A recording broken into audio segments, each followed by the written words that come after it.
Good morning. This is the Cowboy State Daily Morning Show with Jake. The new way Wyoming wakes up.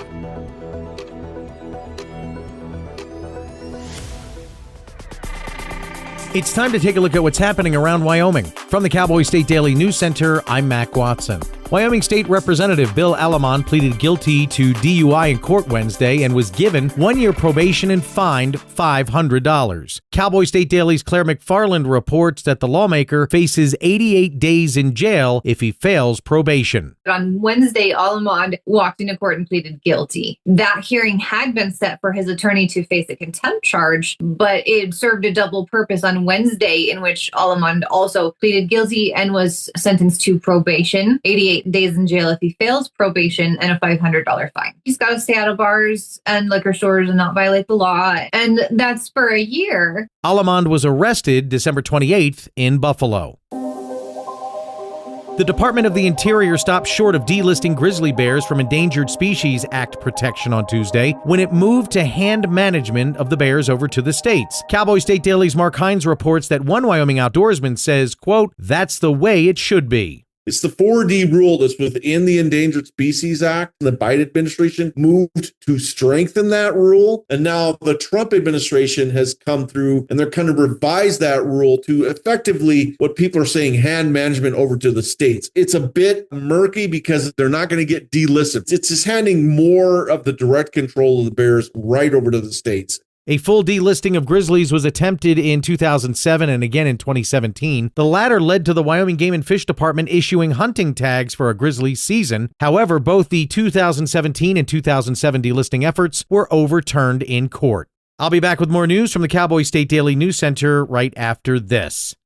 Wrap up your summer at the Wyoming State Fair, August 11th through the 15th in Douglas. Experience Wyoming's annual celebration of agriculture, community, and tradition with delicious fair food, carnival rides, shopping, exhibits, and unforgettable grandstand events. From Wyoming's Ranch Rodeo Finals to free breakaway roping to 2 nights of PRCA Rodeo and the Demolition Derby. There's something for everyone. Plan your trip at wystatefair.com. This ad was paid for by Converse County Tourism. Looking for a real Wild West experience? Cody, Wyoming's got your ticket to ride. They've been throwing down since 1919 with the world-famous Cody Stampede Rodeo. And when the sun sets, the Cody Night Rodeo keeps the action going every night all summer long. It's bulls, broncs, and big-time cowboy energy in the only town where rodeo is a nightly tradition. Because here in Cody, rodeo's not just an event, it's a way of life. The Cody Stampede Rodeo. Cowboy State Daily News continues now. A blown tire on a semi-trailer sent it into the opposite lane, sideswiping an SUV and closing US 2026 near Shoshone for more than 4 hours Wednesday. Cowboy State Daily's Colby Fedor reports that motorists were stranded in nearly 100-degree heat.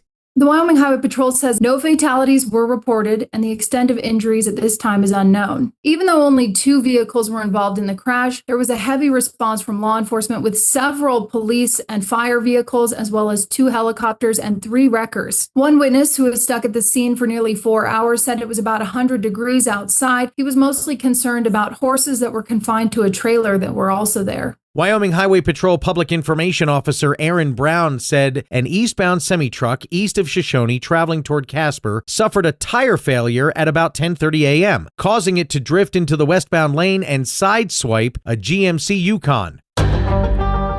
Meta says it's appealing a violation notice issued by Cheyenne's Board of Public Utilities. Cowboy State Daily's Kate Meadows reports that the company's corporate entity, Goat Systems LLC, is arguing the city has not provided evidence that the company's construction project contaminated the city's sewer reuse system. Meta is claiming that they have not received any of the underlying testing or data from the contamination from the tests that the city did and that they sent to the state lab. They're kind of taking issue with the fact that we don't have any data. The permit is wrong. Meta is arguing that the city cannot prove that the contamination actually came from the Meta project. Meta says it's seeking review, quote, so the facts and cause can be fully and accurately evaluated through the appropriate process, unquote. The appeal comes more than 4 months after the bacteria was first detected in Cheyenne's wastewater reuse system. And that's today's news. Get your free digital subscription to Wyoming's only statewide newspaper by hitting that daily newsletter button at cowboystatedaily.com. I'm Mac Watson for Cowboy State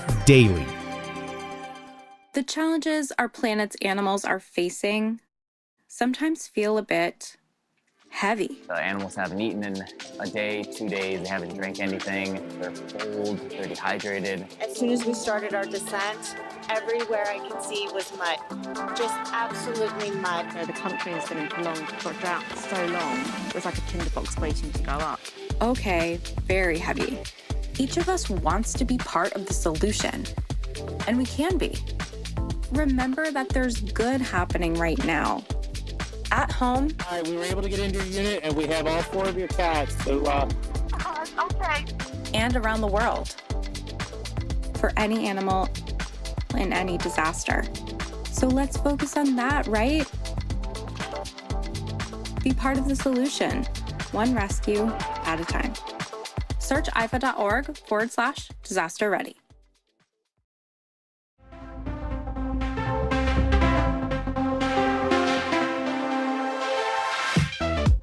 Good Thursday morning, Cowboy State Daily Show with Jake already underway. Libby Rodney will be here shortly, along with Marion Salzman. And we'll talk about a new poll that had some interesting findings. Probably, not surprising maybe. Nearly 8 in 10 Americans say the U.S. is approaching AI wrong. And too much areas of artificial intelligence devoted to things that just don't have a connect with our daily lives. Bill Wiley will be here to talk high school sports. Bill Brinegar, we'll chat with him about the latest reversal decision, Wyoming Game and Fish, recommendations to the Game and Fish Commission. Hunting with Heroes. Brinegar's with Hunting with Heroes. Representative Harriet Hageman is on. She's made a handful of recent votes that we want to ask her about in Congress. Colby Fedor, Mark Hines of Cowboy State Daily. Ken Buck will be here. Frequent contributor, columnist. His 2 latest columns, very interesting. We're going to do a deep dive. Shellie Hardsocg is here. It's all about Cheyenne Frontier Days. She's public relations chair. So she'll give us the overview, just so we don't miss anything, from parades and pancakes to bareback riding and barrel racing. Piper Fenimore is going to pinch hit for Abby in the Ask Abby segment. We'll see if she can perfect that look up to the left, dumb blonde response from Abby. Well, you never know. Don Erickson will close things out. He was mayor of Cheyenne when the tornado ripped through F3, might have been an F4, back in 1979. And it will be interesting to talk to Mayor Erickson and try to pick his brain on what it felt like. He remembers the day vividly, still now. Erickson's 89 years old, I think now, was the mayor at that time. He was not the mayor very long when he had to deal with an F3 tornado. And then later in his 3rd term, he had to deal with big flooding, the 1985 floods 6 years later. He brought Cheyenne through quite a few natural disasters. Any tornadoes in the forecast today? Doesn't look like it, but monsoonal moisture creeping in slowly. You'll feel it in the west part of the state first. Casper sunny, 94. With some wind gusts. Slight chance of rain around 1 in Riverton, otherwise 93. Afternoon rain in Evanston, a possibility. Mostly sunny until then, 85. Clouds on the increase in Green River. You'll get to 93. 85 in Pinedale. With sunshine and a chance of rain mid-afternoon. Alpine, same time you could see rain, about 3. Sunny and 94 otherwise in Alpine. Du-Bois rain likely on the way today in the afternoon. Otherwise, mostly sunny until then, 80. Jackson, chance of rain, about 2-ish. Sunny and 90. Thermopolis, sunshine and 94. Watch those clouds building. Could bring rain about 2 in the afternoon.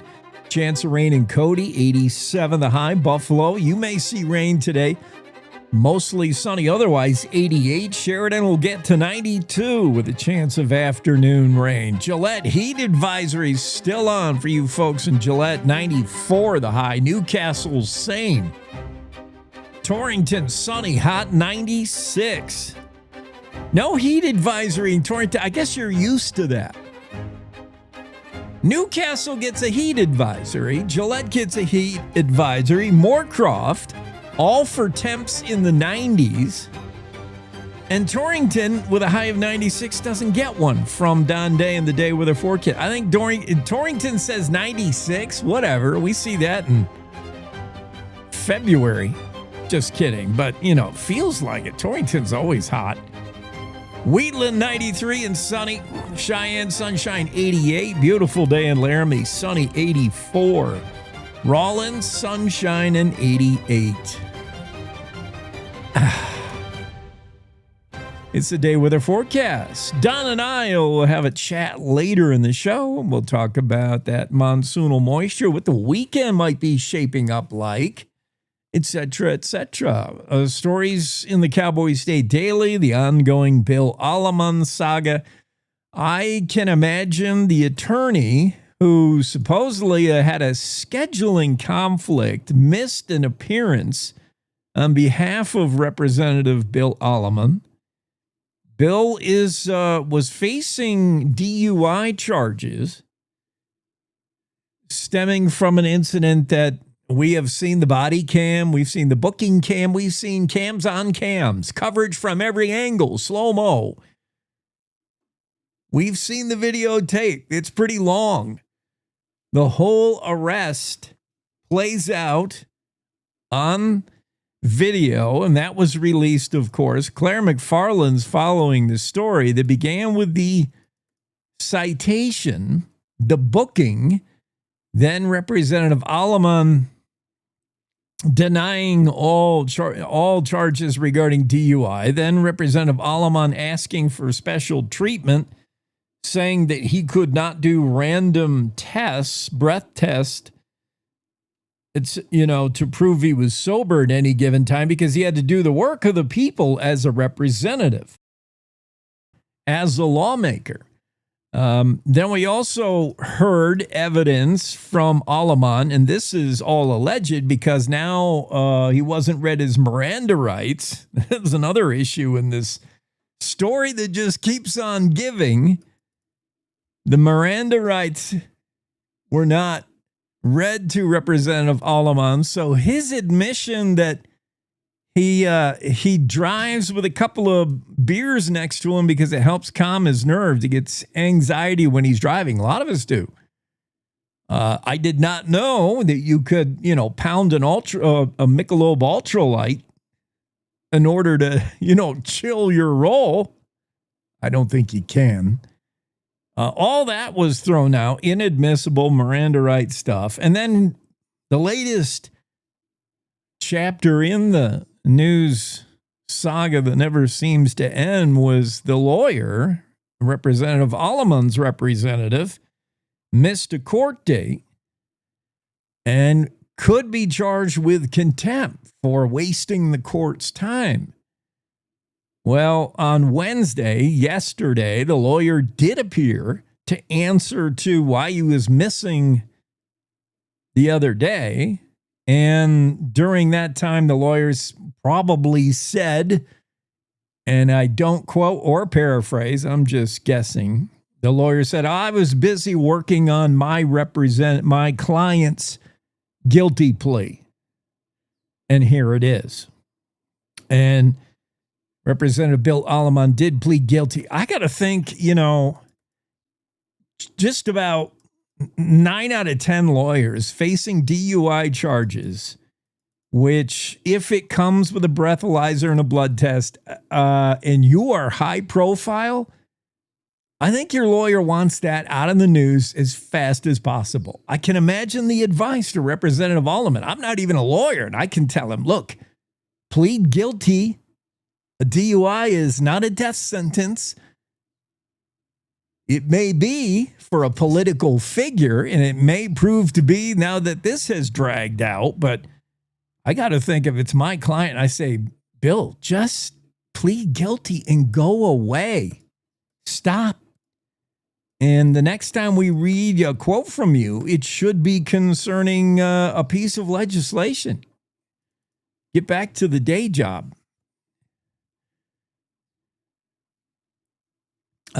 Pleading guilty to DUI, it got him probation and a $500 fine, which is, I believe, par for the course. Aleman has to stay clean or at least not get another DUI citation for 1 year of probation. If he does, would face 88 years in jail if he fails probation. Claire McFarland has that story. Andrew Rossi with what is likely the last follow-up to another ongoing saga story series. Yellowstone will not kill the angry bison that tossed and seriously hurt the man at the campground in Jellystone, the 65-year-old grandpa. No management action will be taken, according to park officials. They say the buffalo is acting like a buffalo. He will not be relocated or euthanized or otherwise dealt with. And I'm wondering how they even identify said bison. It could be that they come and paintball him because, unlike a grizzly bear that gets into trouble is likely going to be in the same area getting into the same trouble or is more identifiable. These photographers, these wildlife paparazzi dudes, they seem to be able to recognize grizzly on sight. They've named them all. They're like, oh yeah, that's Bruno, and that's Bruno's cousin, 166, and over there is Snowflake. Like, they know every grizz just by looking at him. I don't know if it's the same with bison. Buffalo, to me, I couldn't tell one from another. I couldn't tell boy, girl, big, small. They're all the same. Big, fluffy cow. They all look the same. So if you wanted to take action as a park ranger, which one do you pick? I think it was him. Possibly when they arrive on scene and you've got the EMTs and some people rendering medical aid. You've got another ranger with a paint gun who just pellets said bison so they know this guy is grouchy. Yeah, the one with the yellow splotch on him, we've identified him as a big fat grouch. Also, if we get a bison tourist tossing game going, this guy's first pick on the playground. But you want to identify this buffalo one way or another. So, yeah, they're not going to do anything. They say the buffalo did what buffalo do. Andrew Rossi with that follow-up, which was more useful than this follow-up. And this is an admission to where I get a lot of my news. Look, I don't read the Wall Street Journal. Sorry to disappoint you. I'm more like the Yahoo News, USA Today kind of news dude. I want my news simple and fast. I don't have a lot of time to dig into real deep discussions on quantum theory, where AI is headed in the year 2035, and the implications of, I just want it quick and fast. But this is really dumb. Yahoo News idea of a follow-up to the Yellowstone tourist, because you've got to keep it in the news, realizing that, You got to create clickbait every day. Yahoo News says in their latest story, here's the headline, How to Survive a Bison Attack After Yellowstone Tourist Terrifying Experience. Oh, brother. Caitlin Riley, you should be ashamed of yourself as a journalist. She wrote this, basically not even quoting from the Cowboy State Daily, cherry picks all her stuff and references the entire article to CNN, who basically stole their stuff from Cowboy State Daily. Carl McDaniel taken to the hospital in Montana after the incident, the reporter writes, according to CNN. Later, there's a quote from the videographer who got the whole incident, who we've had on this show. We went right to him, got him, put him on the show. Yahoo News can only go third person with this. They have to quote Fox News as talking to Mike McLeod. And then finally, as you scroll through endless ads recapping the incident that happened almost a week ago now, you finally get to what do the experts say you should do when you face a bison? Experts being, let's see, who did they? The Catalina Island Conservancy. Oh, yes.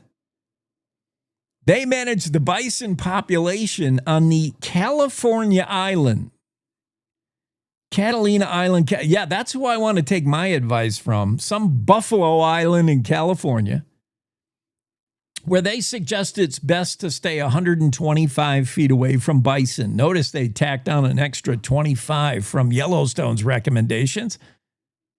Or, Yellowstone recommends, 100 yards. So they're saying you can be closer?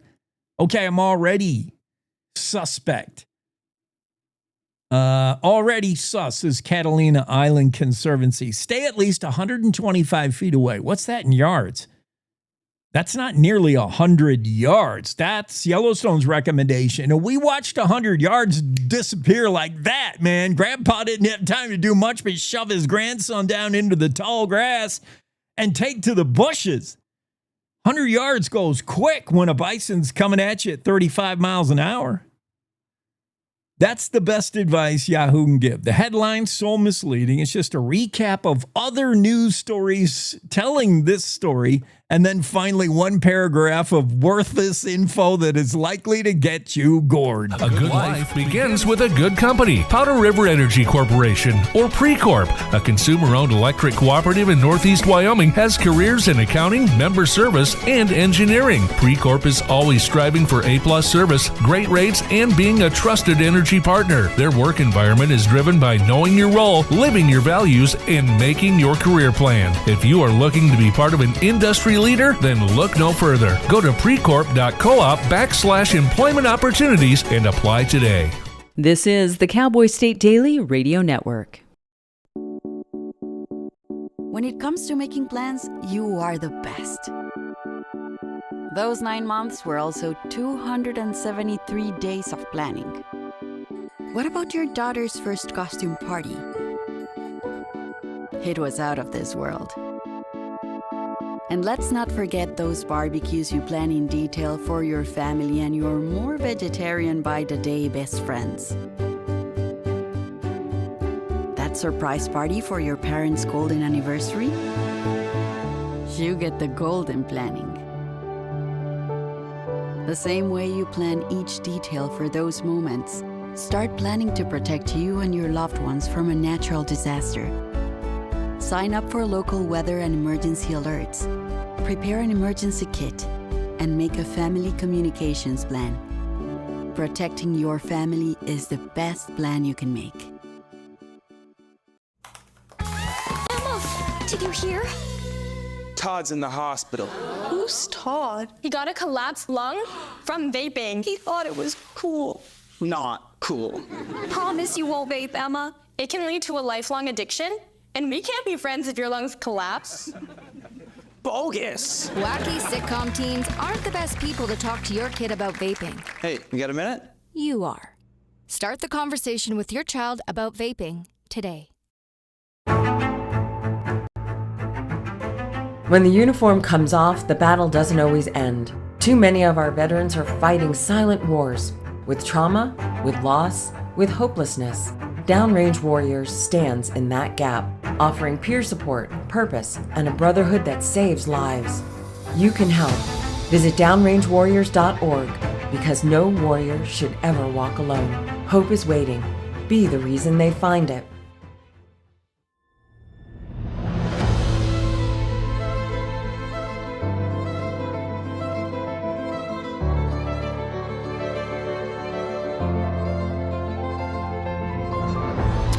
And we're back in studio. Rats, we're getting disappointing news. Marion Salzman is not going to be with us. I wonder if Libby Rodney will be here. I thought we were going to have both. We were going to talk a little bit about this new study. The Harris poll conducted the research on behalf of Marion Salzman's outfit, which is, it has initials. I didn't even write it down. PMI. Commissioned by PMI US, that's Marion Salzman. A Harris poll was conducted. Speaking on behalf of the Harris poll is Libby Rodney. She's a scenario planner, cultural strategist. Cultural strategist. What is a scenario planner? Just hearing that, I think I need one. Right? I mean, don't we all need... There was a time when all of us needed a personal coach. You had not arrived in life unless you had your own personal life coach. This mentor. And that was actually a job you would aspire to. Being a, personal life coach. People would put that on their in-linked. And they still do. I shouldn't laugh. I know people who are personal life coaches. You can find almost as many of them as there are real estate agents in Jackson. Like the two top jobs. Forget fireman, cop, nurse.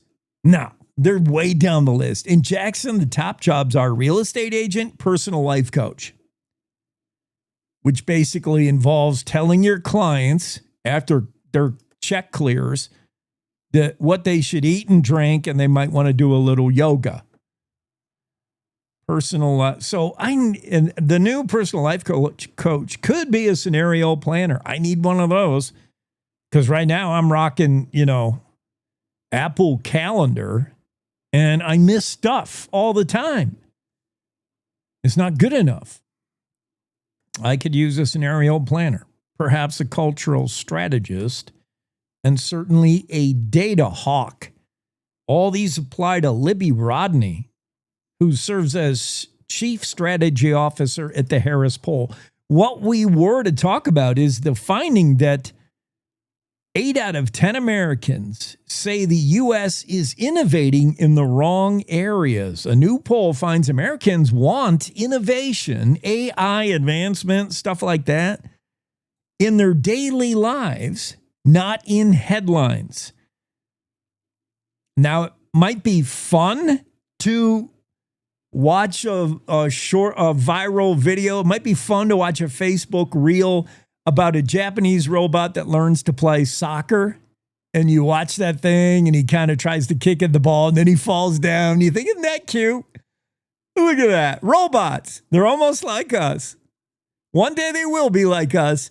The next day they'll be better than us. And the day after that we'll all be dead. It's AI. That is that's what we're all fascinated to read about on the headlines. I thought, but no, this new poll says Americans truly want this innovation to be aimed less towards cute videos, funny robots, or even medical advancement, I guess, because that's one place where I see AI being useful. Instead of, so much of medical advancement, the cure for cancer, so much of that is trial and error, right?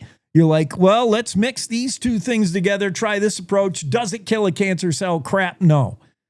Let's try this approach. Mix these two things together, spin it around. Does it cure a cancer cell? Kinda, but it kills everything else. Trial C. And you could have a computer go through these things like exponentially faster than humans. Bam, bam, bam, bam. The computer says, boom. 3 minutes later, got a cure for cancer. And by the way, I've computed pi to the final degree. Whoa. Humans don't even want that. Mankind wants AI to figure out how to make bread more cheaper. How to buy milk without going broke. Groceries, the price of housing. Can I afford rent? Can I afford the mortgage? Can I even buy? That's what we want AI to figure out. Isn't that funny? Politics, same way.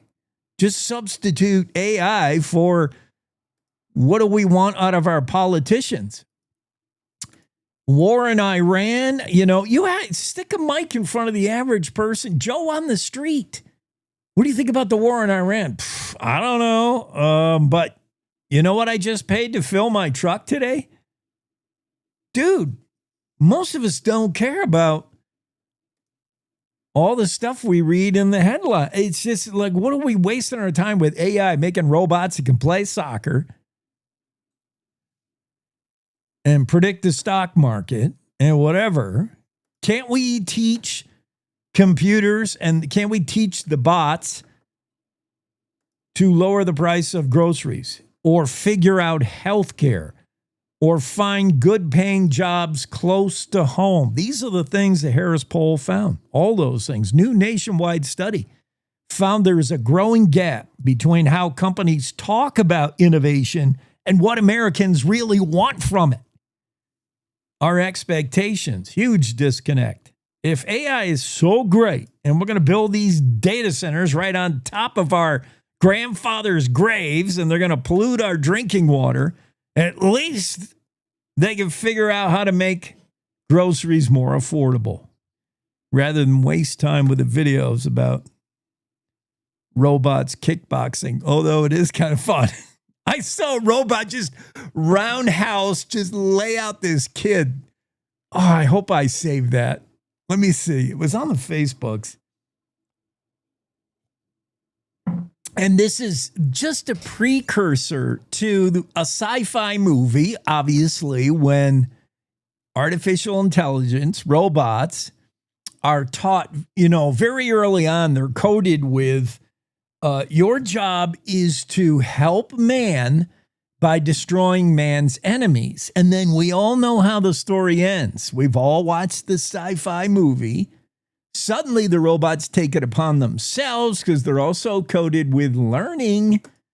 They figure, who's the greatest enemy to mankind? Mankind. And the robots start killing us. Dude, this is not the first time anybody's thought it. It is an old sci-fi movie. So this little video that I'm trying to find is the precursor to robots in their arms are machine guns, just killing humans. Just Arnie Schwarzenegger going off. Cyborgs just wiping us out. This is how it begins. And it's this robot that's giving this class of kids a demonstration. Here it is. Oh, thank goodness I saved it. The robot is giving a demonstration of these school kids, and they look to be in some Far East nation, China or something. Taiwan, I don't know. And the kids are watching the robot go through a few karate moves, like, woo, it's all fun and games until the robot, the cyborg does a roundhouse whop and kicks this third grader clean in the face. Here it is. You got to be watching. If you're on radio, take it from me. Bam! Oh no, kicks him in the stomach. Okay, I shouldn't be laughing at that. That is not funny. But that is What is going to happen? This is all of ours great fear. It's my great fear that the robots just having some fun. Look at the robot showing you, I can make these moves, and then whap. And the kids are looking at each other like, is he supposed to do that? This is AI gone wrong. All right, I digress because our guests are not here.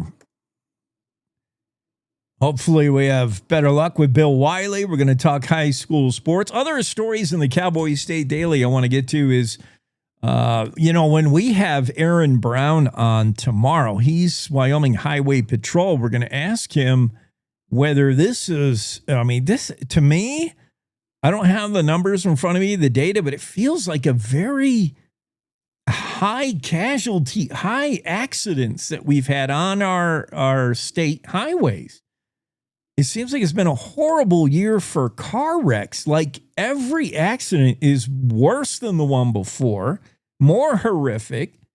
Just had one on Teton Pass, runaway dump truck killed 2. A family in a crash west of Casper last month that killed 2 is suing now. That's a story from Colby Fedor. Family hurt in semi-crash that killed 2 west of Casper sues the trucker and the trucking company. More accidents. Just had a real bad wreck outside of Shoshone the other day. I was reading about that. Closed down Highway 2026 for hours in near 100-degree heat. And I've thought about that. That's just about as bad as being stuck on the highway, stranded. Imagine there's been a horrible accident on the highway, as there was Wednesday, it was kind of early in the day yesterday, right outside of Shoshone, between Shoshone and, the next town over. Blown tire on a semi-tractor trailer caused it to leave its lane and sideswipe a GMC Yukon. And that gnarled traffic for hours. 4 hours.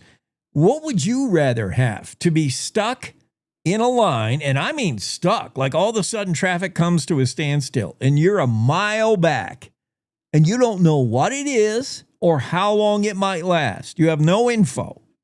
You get the first thing you're going to do is get on the socials. What's going on? You're going to check Cowboy State Daily. Do they have news about this? You'll check Facebook. You'll check a few things like what is going on. You might make phone calls, 911. You're stuck in traffic. Right behind you, got like 3 inches behind the bumper of the guy in front of you, and the guy behind you is right on you as well, and you're not going anywhere. You either somehow wedge your way out of there, turn around and go back where you came from, or you're stuck for however long. First you think, well, it can't be that long. Maybe it's just a rubberneckers. Maybe it's a bear jam.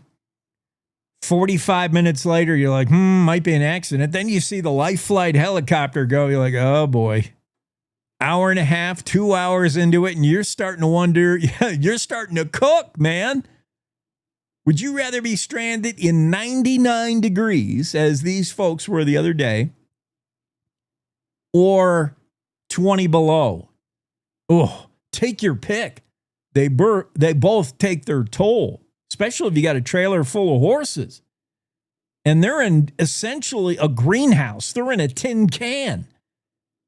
They're in a aluminum trailer that the sun's beating down on for 4 hours. Now, you got to get them out of there. You got to get the horses out, tie them to the shade side of the trailer, and get them some water. And then that's just horrible. What about the peoples? You can run your car, your air conditioning, and you probably do for an hour, you idle. And then after an hour, you're watching the gas gauge, and you're like, man, well, I don't know how long this is going to last, but we got to shut her down. We're going to run out of fuel. 4 hours into this, 90-degree heat. Oh. That's dangerous. That in itself is, never mind the accident, waiting for it to clear is every bit as dangerous. And that just happened yesterday.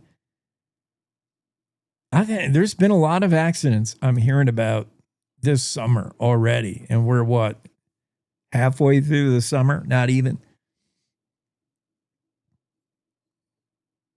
The tornado we talked about in July 16, 1979, 47 years ago, the worst tornado to ever hit Wyoming, just tore through Cheyenne. And we're going to talk to the guy who was the mayor of Cheyenne when it happened. He hadn't been on the job that long, and the first thing he's got to deal with is a tornado. I find it interesting that the moment it hit, he was looking out his window. He was having a meeting with his risk assessor, I believe. I can't wait to talk to the mayor and understand what, because in my mind, the risk assessor of the city, if you're having a meeting with a risk assessor, isn't that about things that are risky? Like you're trying to figure out, insurance. The risk assessor is probably boring you to death with his actuarial tables. Yeah, the chance of an F3 tornado coming through Cheyenne is infinitesimal 0.02. As he is saying that sentence, here comes an F3 tornado. Your risk assessor is briefing you on the odds of a tornado while it hits your office. At least that's how I imagined it happened, 1979. We'll get it correct from the actual mayor who was actually there in the actual tornado that did serious damage. Worst tornado ever in Wyoming. So, how's that boosted social media post working out for you? Oh, you mean the one my mom liked twice? Brutal. You know what does get attention in Wyoming? Cowboy State Daily Radio. With Cowboy State Daily Radio, your business gets real statewide exposure through interviews, sponsorships, and advertising people actually remember. Because nobody wakes up excited to see another banner ad, but they will remember hearing your business on Cowboy State Daily Radio. Advertise with Cowboy State Daily Radio today. Contact me, Piper Fenimore, at piper@cowboystatedaily.com. You're listening to the Cowboy State Daily Radio Network.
You've done the hard part.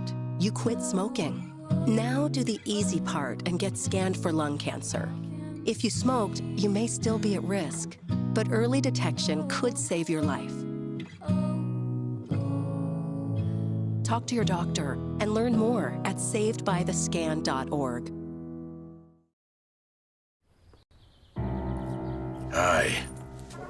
I'm your retirement fear, but don't be scared. You're still in pre-retirement. Does that mean I have more time to plan? Precisely. Here, this is pretirement.org. Retirement savings options? Potential tax breaks? Move. This isn't scary. I'm doing it. You got this. Visit thisispretirement.org for free resources to help you customize your action plan.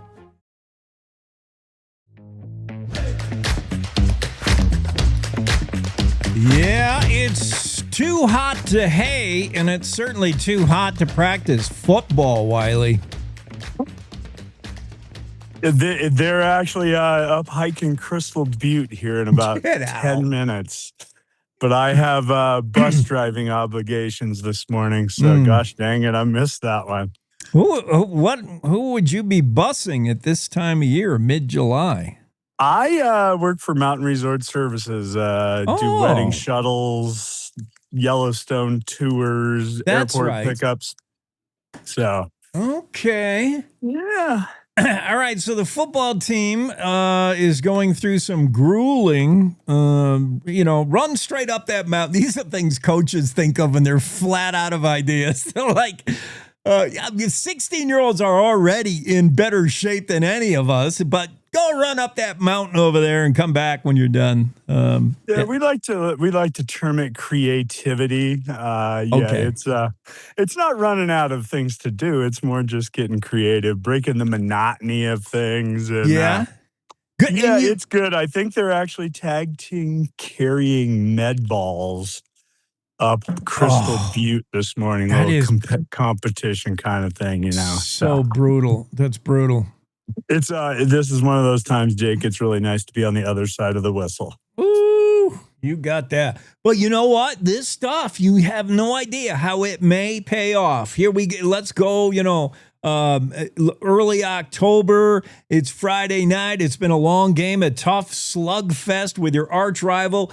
You've carried the ball 27 times and got nothing but pounded every time you touch the rock.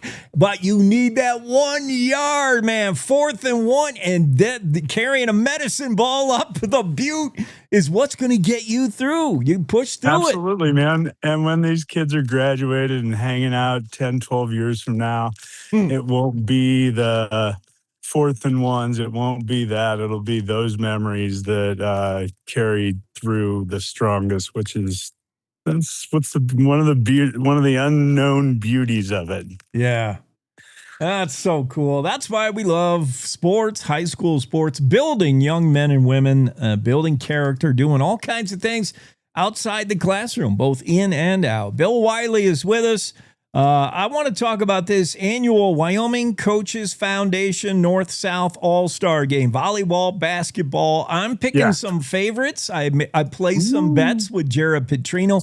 I love the boys South basketball team.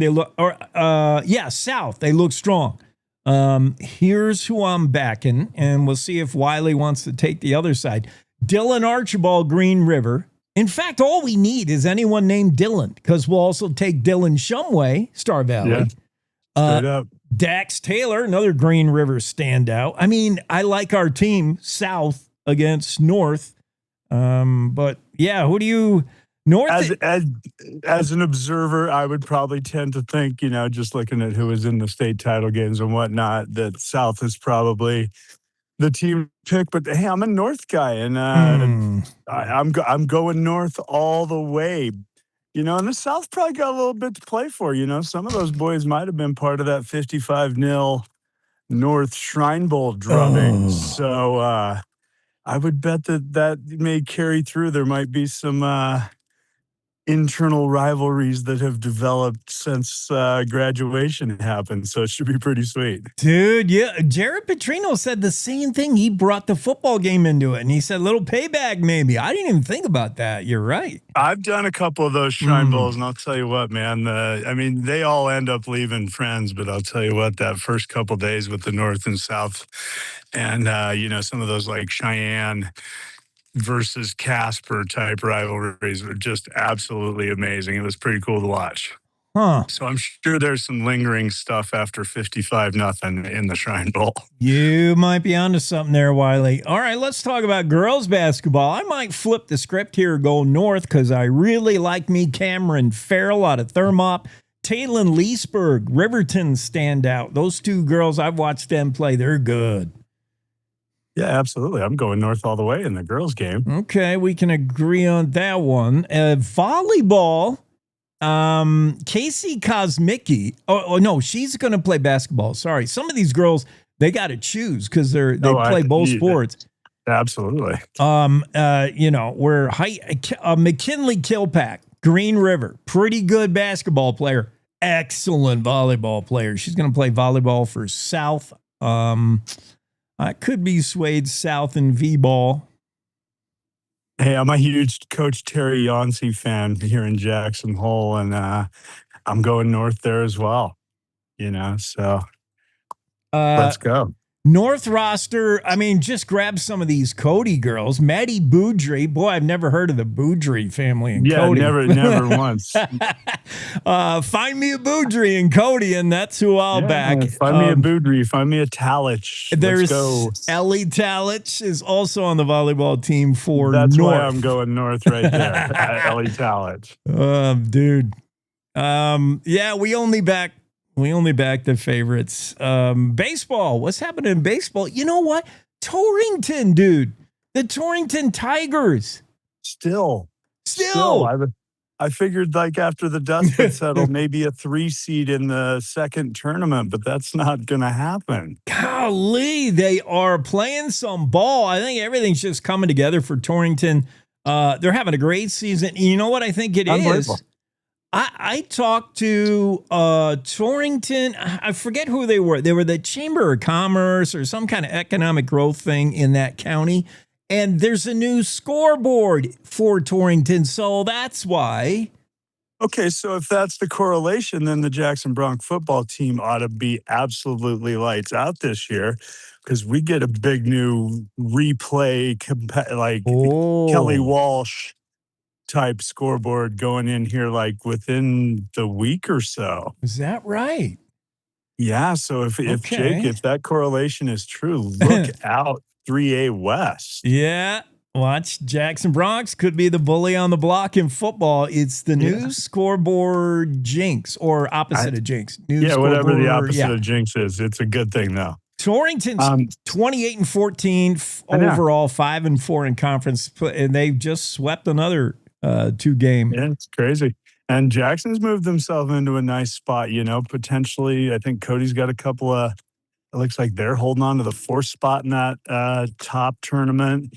And if, something goes our way, but it looks like Jackson's in. Yeah, it's close. Those 3 teams really tight. Cody Cubs, 6-4 in conference. Jackson Giants 8-6, and the Powell Pioneers 7-5. They're all bunched right there as the next best after Sheridan and Gillette. And I think Cody and Powell play each other last conference games of the year this week. So I think that's. I was talking to Kai Tanabe at football the other morning, and I'm pretty sure that's what he said is the Cody Powell. If it goes their way, they're the 4 seed in the top tournament. And if Cody wins both or even one, they'll be the top seed in the lower tournament. Oh, these games get more and more important. These conference games. Yeah, last week of the regular season, I believe this week. Yeah, we got a doubleheaders today. Gillette Riders, Sheridan Troopers. That'll be fun. Big one. Can Sheridan stay undefeated in conference? The Troopers 44-13, 12-0 in conference. That's undefeated season on the line with the second best team, the Gillette Rough Riders. Whoa. Yeah, how about Coulter McAnally? Did you see that 18th round of the Minnesota Twins out of the University of Utah, Cheyenne Sixer? Wow, all right. Yeah. I like it. Maybe our next Brandon Nimmo kind of thing. Pretty cool for me. I've met Coulter a couple times, and my boy Tate played against him. They've been talking the last couple days. And pretty dang cool. It's super proud of him, man. Way to stay the course, and I guess go Twins. Yeah, we're going to all have to be Twins fans now. Now, when you say Minnesota Twins, is there any way not to think of Kirby Puckett? No. Dude, that guy. The catch against the wall, against the Braves in the World Series. They're like Kirby Puckett. That's Kirby Puckett. Braves will never forget that one. Puckett played the Bucky Dent for the Yankees against the Red Sox. He's the guy that Atlanta loves to hate, I'm sure. Kirby Puckett. And I'm a diehard Braves fan, and I'm a huge Kirby Puckett fan, man. Yeah. That smile that guy used to rock. I mean, that's the way sports should be played, is with a smile like that. Yeah.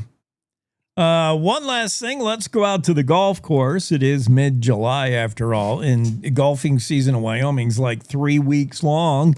Oh, I'm taking full advantage of those 3 weeks then, Jake. Yeah. Boys, so there are 8 Wyoming boy golfers invited to the National Invitational 2026 PGA National Invitational, chance for high school kids to play courses like Pinehurst, Pinehurst course 5 and 6. This is the same tournament that you remember Paxton.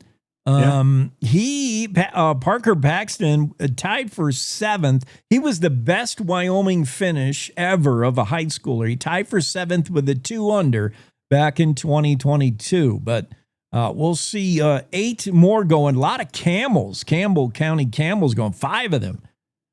So crazy. Yeah. What a deal to be able to play Pinehurst. I mean, come on. And I think actually that's the Wyoming Coaches Association raffle that Heath Hayes has going on right now, is a chance to play Pinehurst with 3 guests or 2 guests and a member or some pretty sweet deal. The closest Check it out, Wyoming Coaches Association. The closest I'll ever get to Pinehurst is video game. I've played Pinehurst on like Xbox, and it was the easiest of all the legendary courses. I found it like I could shoot pretty well on that. But yeah, I actually drove by Augusta once. That was pretty cool. That's as close as I'll ever get to that. So 4A champ Carson Moniz from Laramie, 3A champion Tate Nichols of Wheatland are headed there. Trevin Benson for Kemmer is going to be playing. He's a 2A title winner. 8 total Wyoming golfers going to play the course of a lifetime. Oh, unbelievable experience. Fun. Holy cow. All right. So the heat, man, those kids running up the hill with medicine balls. That's why we start at 7. Yeah. Good idea. Yeah, we'll double punish them. We'll send them up the hill with med balls and get them out of bed early. I love it. You know, somewhere there's a grandmother who's parting the curtain, calling 911. There's some boys carrying cannonballs up the hill. That's just the football team. That's just the football team, ma'am. Yeah, don't mind us. Don't mind us. That's the Jackson Bronx football team beginning a march to the state title, and it starts in mid-July with brutal coaches' medieval torture drills. Thanks, Wiley. All right, Jake. Have a great weekend, man. You too. That's Bill Wiley, and we're talking high school sports as we do every Thursday morning. Baseball, really, American Legion ball heating up, man. Final regular season week, final tournaments, and then we go for the state title. Congrats, Sheridan Troopers. Gillette Rough Riders lead the way in the north, as usual. And you know in the south, it's always going to be the Sixers. Cheyenne Sixers, 13-1 in conference. Casper Oilers, though, got them within their sights. They're 12-2. As baseball starts to wind up, wind down, whatever you want to say, and in July here across the state, just as high school football begins, some of their informal early season practices. We'll be putting on the pads here pretty soon.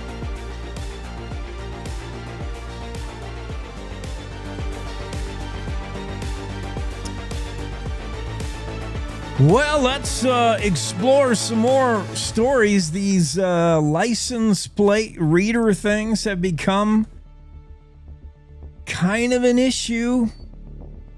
Has everybody made their own personal decision on them? I'm still a little stuck in the middle on what I think about license plate readers, cameras watching us. The dflock.org saying that Lusk has got new license plate readers, but not necessarily Cody and Gillette. There's rumors Cody and Gillette have these same surveillance things, but I guess maybe they don't. dflock.org is a good go-to place to find out who is watching you, whether they're license plate readers, government surveillance cameras, and where does the data go? There's so many issues regarding the agencies that look at you. These companies that make license plate readers and then sell their operations, sell their cameras and their stuff, and that might be Flock, and there's other companies that do it. In Jackson, we have Flock. Is it right for your local government, your state, your county, or your city, is it right for them to spy on you? Is what some people say it is. Cameras designed to look at your license plate, identify the number on that vehicle, and then tuck that away in a database. So-and-so with license plate number such and such drove through the intersection of 2nd Avenue and Maple Street yesterday at 4:33. Big deal, right? Well, if it is just the government always knowing where you are, and some people have real issues with that, even if they're, behaving legally. Some people say that's government spying on its people. You've lost your freedom when that happens. It's an issue. Claire McFarland's latest story, read it in the Cowboy State Daily. We're out of time for this hour. We'll see you in just 6 minutes as we head to top of the hour news on this Thursday.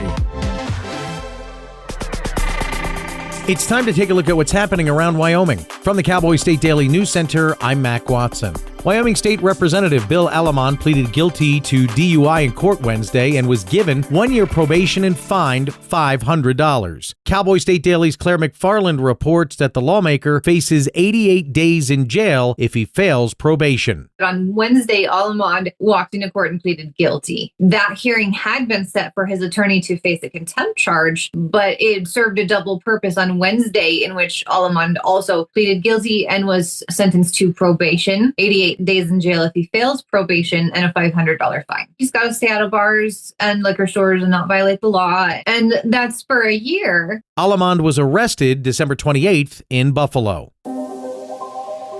The Department of the Interior stopped short of delisting grizzly bears from Endangered Species Act protection on Tuesday when it moved to hand management of the bears over to the states. Cowboy State Daily's Mark Hines reports that one Wyoming outdoorsman says, quote, "That's the way it should be." It's the 4D rule that's within the Endangered Species Act. The Biden administration moved to strengthen that rule. And now the Trump administration has come through and they're kind of revised that rule to effectively what people are saying hand management over to the states. It's a bit murky because they're not going to get delisted. It's just handing more of the direct control of the bears right over to the states. A full delisting of grizzlies was attempted in 2007 and again in 2017. The latter led to the Wyoming Game and Fish Department issuing hunting tags for a grizzly season. However, both the 2017 and 2007 delisting efforts were overturned in court. I'll be back with more news from the Cowboy State Daily News Center right after this.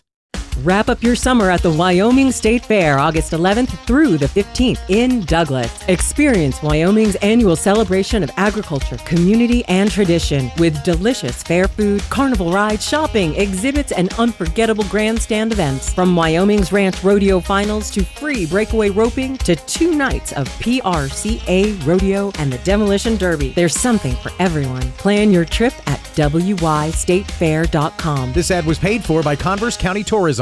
Looking for a real Wild West experience? Cody, Wyoming's got your ticket to ride. They've been throwing down since 1919 with the world-famous Cody Stampede Rodeo. And when the sun sets, the Cody Night Rodeo keeps the action going every night all summer long. It's bulls, broncs, and big-time cowboy energy in the only town where rodeo is a nightly tradition. Because here in Cody, rodeo's not just an event, it's a way of life. The Cody Stampede Rodeo. Cowboy State Daily News continues now. A blown tire on a semi-trailer sent it into the opposite lane, sideswiping an SUV and closing US 2026 near Shoshone for more than 4 hours Wednesday. Cowboy State Daily's Colby Fedor reports that motorists were stranded in nearly 100-degree heat. The Wyoming Highway Patrol says no fatalities were reported and the extent of injuries at this time is unknown. Even though only 2 vehicles were involved in the crash, there was a heavy response from law enforcement with several police and fire vehicles, as well as 2 helicopters and 3 wreckers. One witness who was stuck at the scene for nearly 4 hours said it was about 100 degrees outside. He was mostly concerned about horses that were confined to a trailer that were also there. Wyoming Highway Patrol Public Information Officer Aaron Brown said an eastbound semi-truck east of Shoshone traveling toward Casper suffered a tire failure at about 10:30 a.m., causing it to drift into the westbound lane and sideswipe a GMC Yukon. Meta says it's appealing a violation notice issued by Cheyenne's Board of Public Utilities. Cowboy State Daily's Kate Meadows reports that the company's corporate entity, Goat Systems LLC, is arguing the city has not provided evidence that the company's construction project contaminated the city's sewer reuse system. Meta is claiming that they have not received any of the underlying testing or data from the contamination from the tests that the city did and that they sent to the state lab. They're kind of taking issue with the fact that we don't have any data. The permit is wrong. Meta is arguing that the city cannot prove that the contamination actually came from the Meta project. Meta says it's seeking review, quote, so the facts and cause can be fully and accurately evaluated through the appropriate process, unquote. The appeal comes more than 4 months after the bacteria was first detected in Cheyenne's wastewater reuse system. And that's today's news. Get your free digital subscription to Wyoming's only statewide newspaper by hitting that daily newsletter button at cowboystatedaily.com. I'm Mac Watson for Cowboy State Daily. No young person should ever have to worry about having a safe place to sleep at night, or a warm meal to eat, or whether anyone cares about them. But the reality is, 1 in 10 young adults will experience a form of homelessness this year. But the good news is, there's an organization making a big difference. Covenant House. For over 50 years, Covenant House has been helping youth in crisis and giving them the support and the tools they need to succeed in life. I have no words to express how Covenant House changed my life. They just really genuinely just wanted to help me succeed, and I'm succeeding. When youth who are experiencing homelessness have a hot meal, a safe place to sleep, and love, most of all love, they can overcome heartbreaking challenges, and their lives are transformed. Covenant House is changing the lives of young people in cities across America. To learn more, go to covenanthouse.org today. Thank you for caring.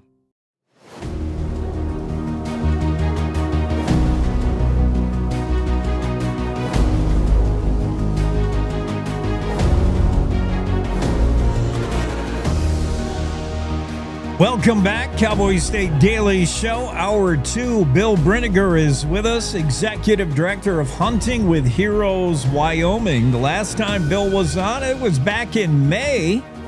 And Bill, you and I talked about a concern that the Game and Fish may recommend to the Game and Fish Commission. And it looks like everything is turning out all right in the end anyway. Let's get update on it. The Mark Hines story of the Cowboy State Daily you probably read. Hunting with Heroes. Bill, what was your stance on Chapter 35, Chapter 45 on potential changes that would have had implications for veterans hunting and enjoying that 5-day extension to begin a hunting season? How'd it work out, Bill? Well, first of all, good morning. Good morning. Yeah, Chapter 35 actually turned out really good. We got the outcome that we were looking for. Originally, the commission was proposing to remove qualification language for 100% disabled veterans, but based on public input, they decided to change their recommendation and leave that language in there, which is what we wanted. So that's a huge win for disabled veterans and nonprofits like Hunting with Heroes. So, that's why we live in Wyoming. The process works most of the time, and the public does have a say. It was, and it was largely the public that helped sway things. Bill said the public was loud and clear when it came to Game and Fish proposals that would prevent veterans, disabled veterans, particularly PTSD, other non-apparent disabilities, and we'll go into what that might encompass. But 201 written comments submitted, about 168 of those opposed the change. It was, the public did speak loud and clear. They held, and your efforts coming on the show, your efforts on your website, Facebook, I mean, the message was out from Hunting with Heroes, certainly. Yeah, and, having been a game warden for better part of 20 years of my life, I understand that it's really hard to get the public to participate in the Game and Fish public meeting process. Yeah. But I'll tell you, I went to several of these meetings, and the houses were packed and people were engaged, and it was really refreshing. And not just veterans, there was folks that don't even hunt that were attending these meetings that were there to support our veterans. People came out. People were inspired by this whole thing. And here's I'm not sure how it all started, but here was what maybe was some of the feedback Game and Fish received. Perhaps you would see somebody out there hunting. They're in camo. They got the orange blaze, and they're hunting 2 days before rifle season opens on elk. And you're thinking, why is this guy able to hunt? I'm just, I'm setting up camp and I'm doing some spot glassing, and this guy's hunting. That's illegal. And he might, call it in because there's no apparent injury. The guy's not limping. He's not missing a limb. But be careful what appears to be a disabled veteran. And then we can go into whether the brain is truly something that could also be disabled with PTSD. There were things like that weren't readily apparent maybe to other hunters, and that might have caused problems. Yeah, and actually the silver lining in all of this is it's really brought awareness to what the definition of 100% disabled veteran looks like.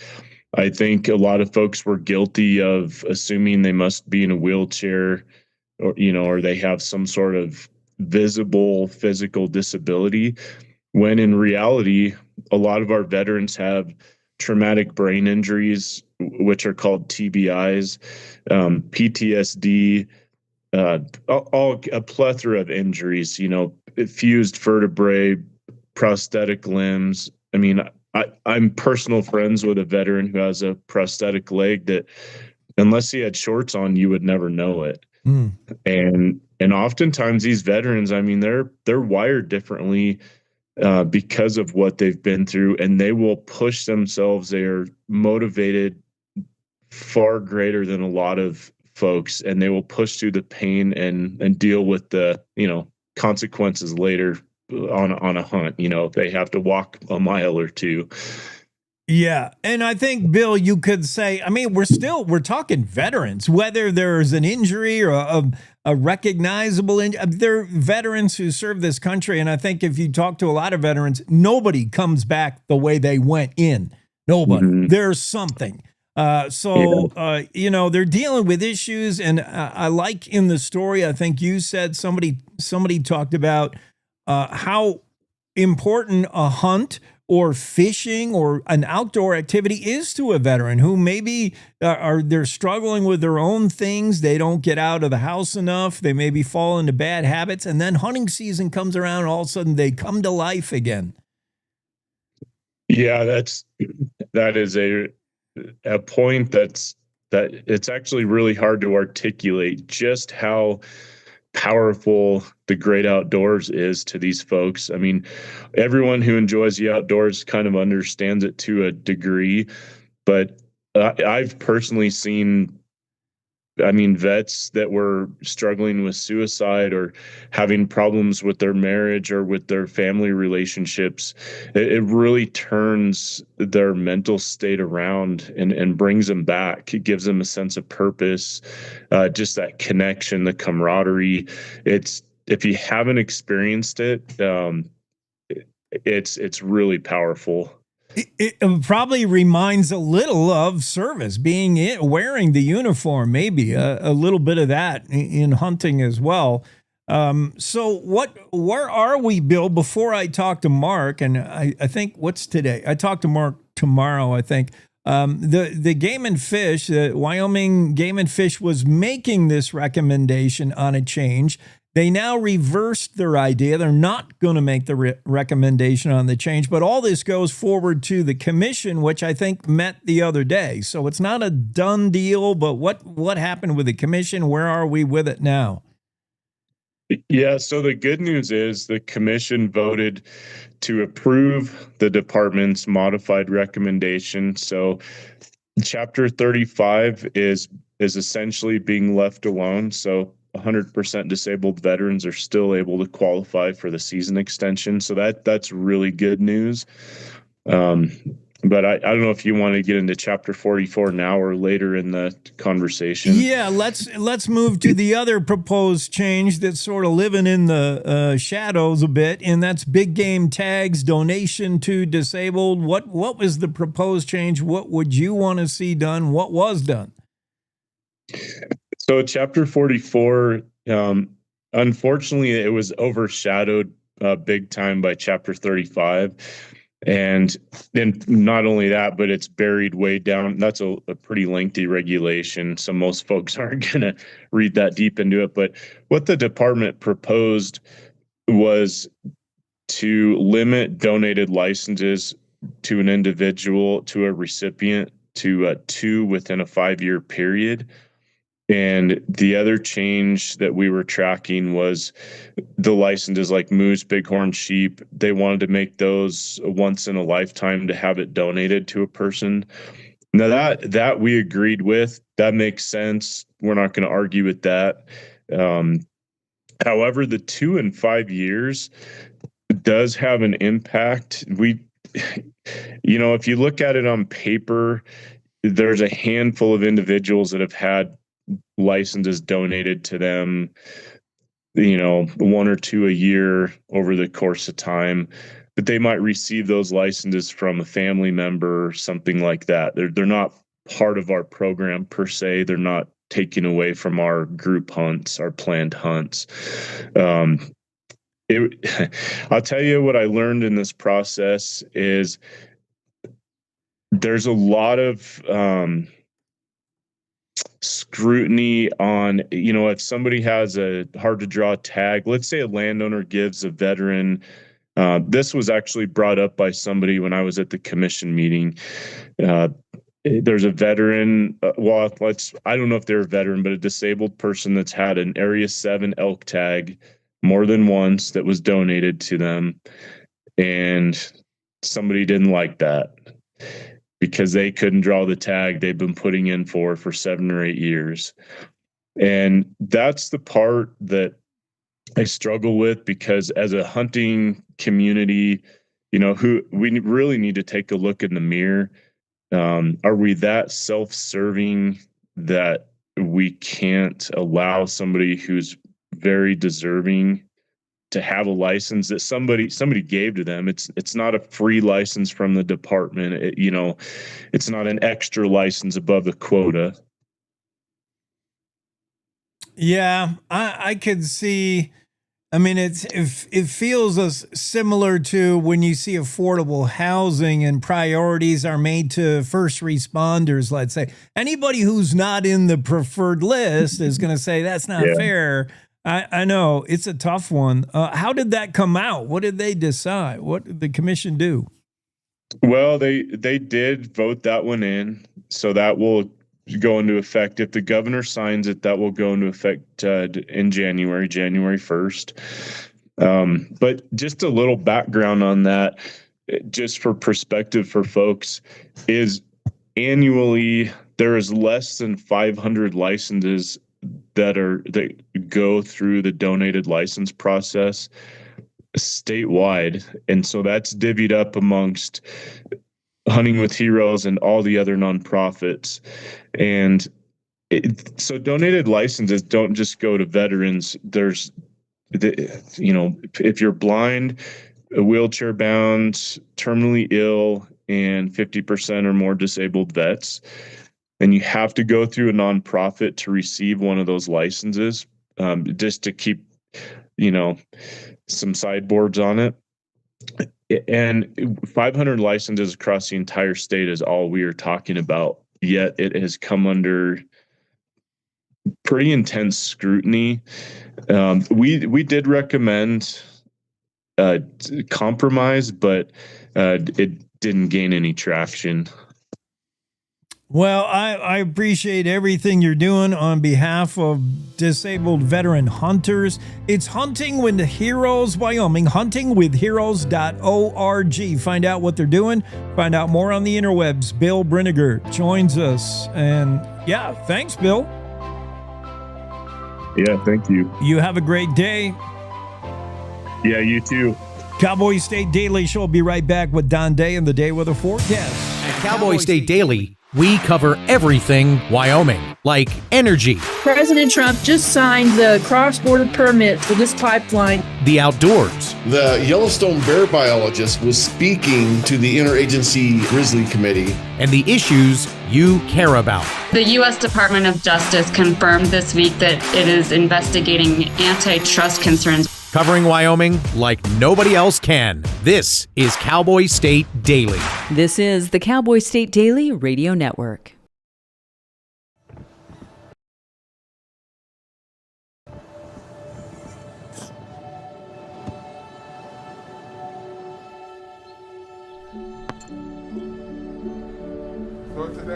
I don't remember how it started.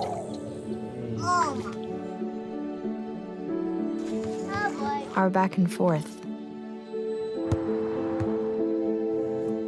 Victory.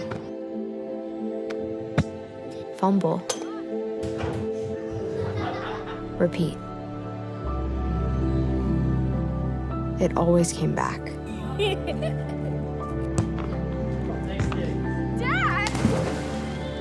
Okay, here we go, throw it! Yeah. You probably don't remember what you told me.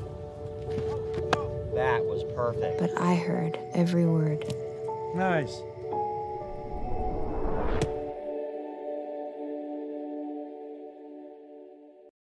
Hi, I'm Ryan Blaney, a third-generation race car driver, and we dedicate a lot of our time to going as fast as possible. My grandpa Lou is the reason why my dad and I started racing, and I'm really proud to follow in his tracks. But when my grandpa was diagnosed with Alzheimer's, it was a very unexpected bump in the road for us. I've learned a lot on this journey with my grandpa Lou, and the memories of my grandpa will always be with me. And in our family, we're used to getting involved, and I encourage you to do the same, especially when it comes to caring for your loved ones. When I think about Alzheimer's and the impact it had on my family, I recognize that losing a race isn't such a bad day after all. It's important to notice if older family members are acting differently, experiencing problems with their memory, or having trouble with routine tasks. Talking about Alzheimer's can be really tough, but if you notice something, have a conversation with your loved one. Encourage them to see a doctor or offer to go with them. Early detection of Alzheimer's can give your family time to explore support services, make a plan for the future, and access available treatments. If you or your family are noticing changes, it could be Alzheimer's. Talk about seeing a doctor together.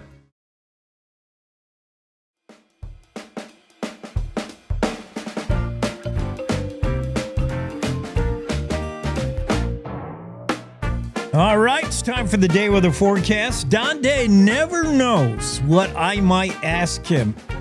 It could be craziness. And it will be. Okay, I'm ready for crazy. Okay. Today marks the anniversary of the most virile, the strongest, the biggest, the toughest, the baddest tornado to ever rip through Wyoming. July 16th, 1979, Cheyenne did some damage. F3, although some that lived through it said, man, if that isn't a 4, I'll eat my hat. It was bad. It was a ripper. And we're going to talk to the mayor of Cheyenne Mayor Erickson later today and tap his memory. Speaking of memory of that day, Don, here's your weather question regarding the tornado that hit Cheyenne this day 47 years ago. What was the movie playing in downtown Cheyenne where the letters were just ripped right off the marquee? 1979. It was in its third week run. It was all the rage. Oh my goodness. That's a tough one. Was it Rocky? And you call yourself a weather guy. It was not. I'll give you a hint. It's probably one of the most paused scenes is when one of the astronauts was taking off her spacesuit, and we saw her in her underpants. Alien. Can you believe it was that? Yeah, all you had to do was tell me the pause scene. I knew exactly what you're talking about. Oh man, that Alien, the A, the L, the I, they just ripped right off the marquee, and then the marquee went. What that was? How was that for a tornado? No. I mean, it was a big one. I tell you, if the same situation happened, if you were to replay that now, knew how Cheyenne has grown, it would have been even a bigger, devastating tornado. For where it it touched down at the golf course west of the airport, then went across the airport, flipped over some C-130s, and went into the subdivisions across. It was a kind of a unique situation. There were actually some papers on it. The head of the Weather Service in Cheyenne at the time, a guy named Bill Parker, wrote up a paper on how it all came together. It was actually the interaction between two thunderstorms that got the circulation going to produce that tornado. And it's a reminder that while we're not in Tornado Alley, parts of Wyoming can still experience situations like Cheyenne did, and then 6 years later, Cheyenne was hit with the flash flood. Yes, 1985. Right. Terrible flood with hail like this big. Right. Oh, so as I tell you all the time, Jake, the weather's trying to get us all the time. Weather wants to kill. Well, let's hope the only tornadoes we see in July in Cheyenne are done 8 seconds at a time and come out of shoot 1, 2, 3, 4 at Cheyenne Frontier Days. That is all the twisting we want to see done. But what does it look like today? Well, today I'm going to keep talking about this monsoonal moisture for quite a while. And get this, Jake. I got a phone call early this morning from a gentleman east of Thermopolis in the Buffalo Creek area. 4.25 inches of rain with a thunderstorm yesterday evening. That's impossible. No, it's not. Not with a monsoon. When we talk about a lot of rain, we talk.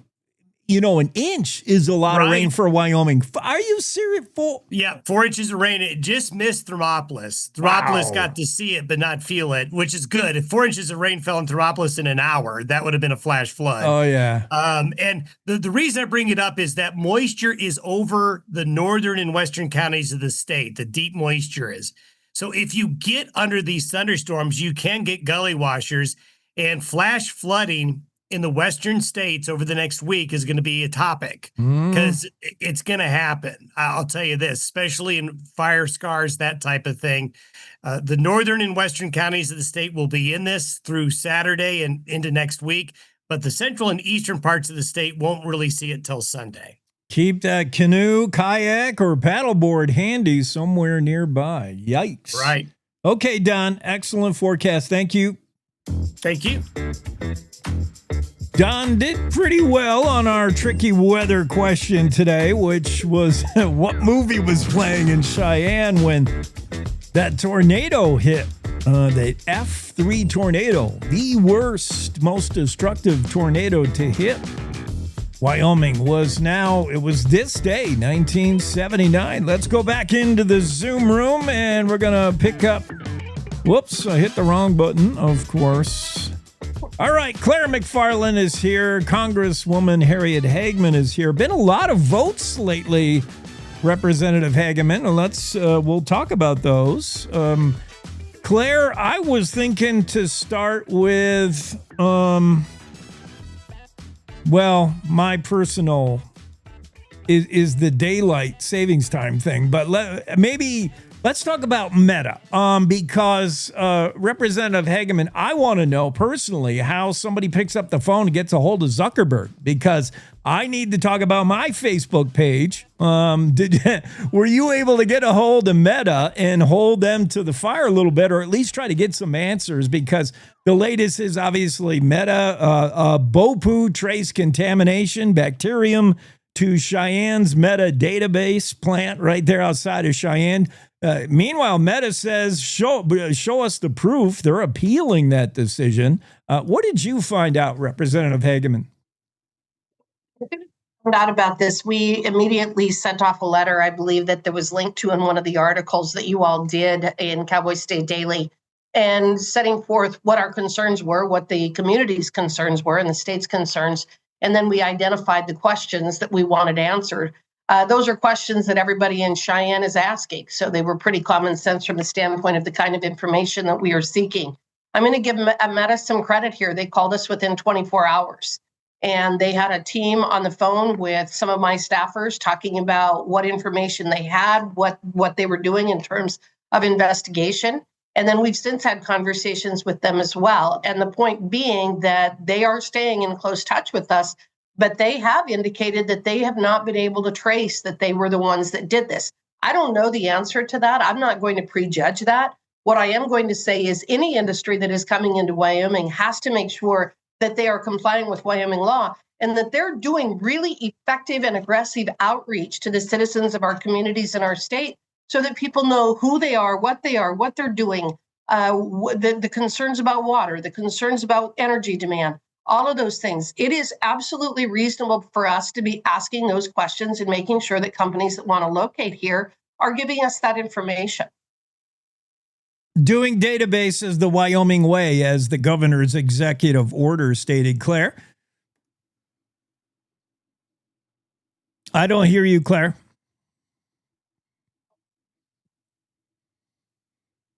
And I don't think... How about now? Yeah, that's good. Yes. Oh, odd. Thank you. Okay, I don't think I have any more questions on Meta. If I can pivot to the Sunshine Act, the permanent sunshine, I don't remember its exact title, but the daylight saving thing.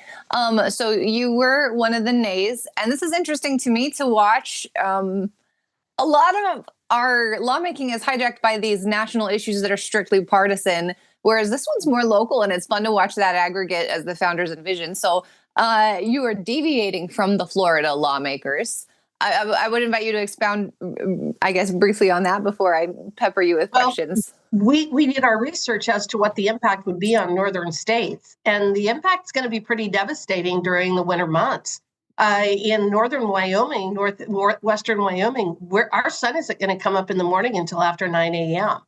So all we did was the basic research to find out, okay, well, what does this really do? And it is not as simple as people want to say. We're tired of turning our clocks back and forth, need to end it. Let's just go with one time and everything's going to be cool. It doesn't change what nature actually does. It doesn't change the 24-hour clock. It doesn't change what happens in the winter when the sun moves further south away from the northern part of the country. And so North Dakota, Montana, Wisconsin, if you go and you look at the votes, what you'll see is that we represent the states that are going to be really negatively impacted by this. I grew up on a ranch.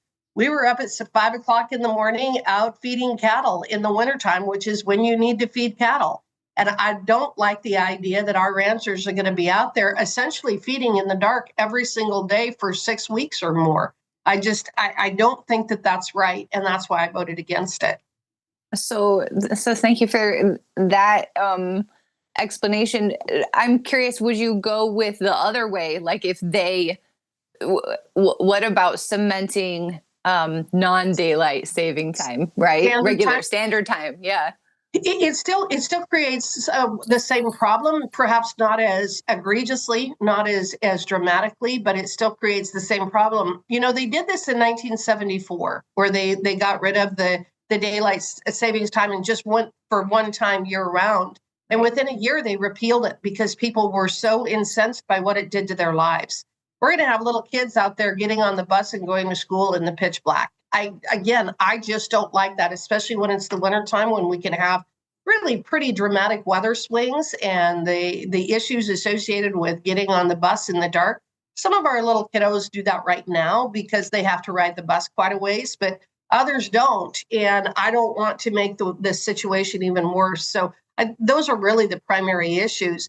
I personally don't see an issue with springing ahead and falling back.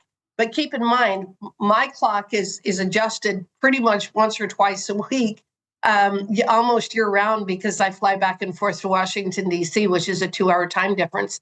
I'm just very used to that. And so maybe I'm not being as sensitive as some people would like me to be, but I really don't want our workers not being out there for 3 hours working cattle and things like that before the sun even comes up. Thank you. And then we had actually a candidate for your seat, David Geralt, on yesterday, and he said that this bill got entangled with a defense spending bill, that there was gamesmanship where they were trying to use the Sunshine Act to do something with the defense spending bill. Can you corroborate and explain that?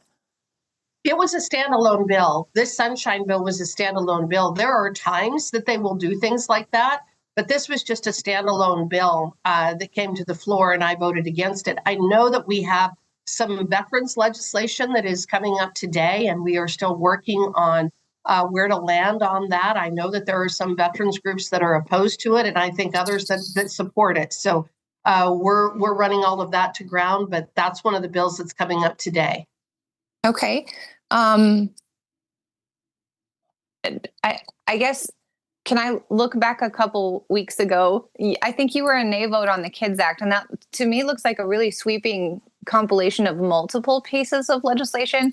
Do you want to go over why you were a nay on that one? And Sure. What happens here, and it's pretty common, is we come up with some good ideas and then people spend a lot of time either trying to water them down or make them not nearly as effective. And you just said it about the Sunshine Bill, that was potentially tied up with another bill. But what happened there and why I opposed it is I think that we can do better. Because what will happen is once we pass that kind of sweeping legislation, we never revisit it to determine whether it's actually working. I think that we need to strengthen some of the aspects of that. And that's what my concern was, is that we weren't going far enough to protect kids. And that's why I voted against that, because we need to make sure that we're doing the right thing by our children when it comes to pornography, access to things online. These are complicated issues. These are difficult issues. But at the same time, we need to make sure that we're getting it right, because once we hardwire something in, it becomes very, very difficult to fix it down the road. Thank you. And then I guess this is more spectacular and less technical, but we're watching primary elections unfold across the nation. I know the national media has made a big to-do about socialist Democratic socialists winning blue seats in or blue nominations in the primaries. Colorado, New York, Montana has one. Yes. You're looking at the Senate yourself. I mean, are you does this impact how you're thinking about negotiation if you win that seat, how you're thinking about the fit and the vibe and the community there? I don't know if community is the right word. War field. Yeah, I think so. I think that we all are, Claire, because we're terribly concerned about the philosophy that they're attempting to essentially move forward with that is so antithetical to everything that I believe in from the standpoint of our constitutional framework, the 3 branches of government, protecting the Supreme Court from the kind of pressures that you see being brought to bear right now. So you would probably imagine that I absolutely disagree with essentially 100% of what DSAs stand for. One of the points that I would make about that is I think that the Democrats are the ones that made the mistake by allowing Bernie Sanders to run in the Democrat primary. He isn't identified as a Democrat in the Senate. He may caucus with them, but he isn't. And if you remember, Ross Perot ran as a third party. He took votes, and it's why we ended up with Bill Clinton, most likely, because he took 19% of the vote. But he did not run as a Republican. He was running as a third party. And I think had the Democrats not been so greedy about trying to, I guess, appeal to the Bernie Sanders side of the ledger, they probably should have forced him to run as a third party. And I don't think you would see this kind of disruption in the Democrat Party right now.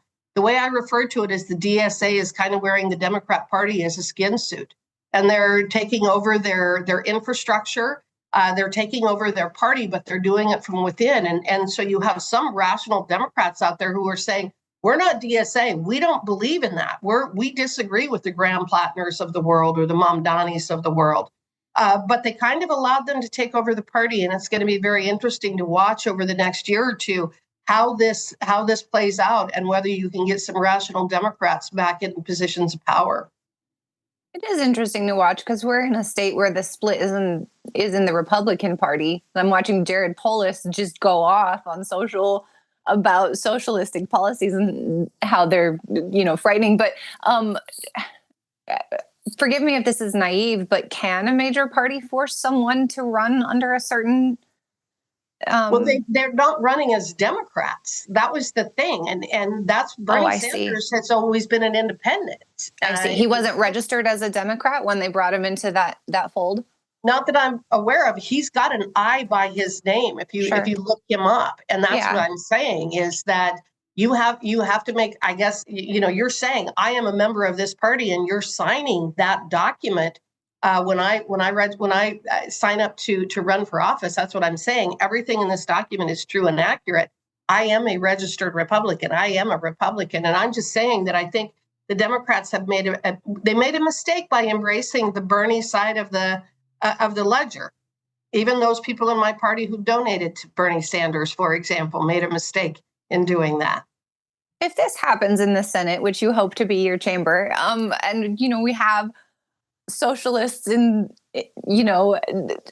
a presence, a caucus of socialists, is it perhaps easier to debunk and toss aside fringe views and arguments than more mainstream Democratic arguments?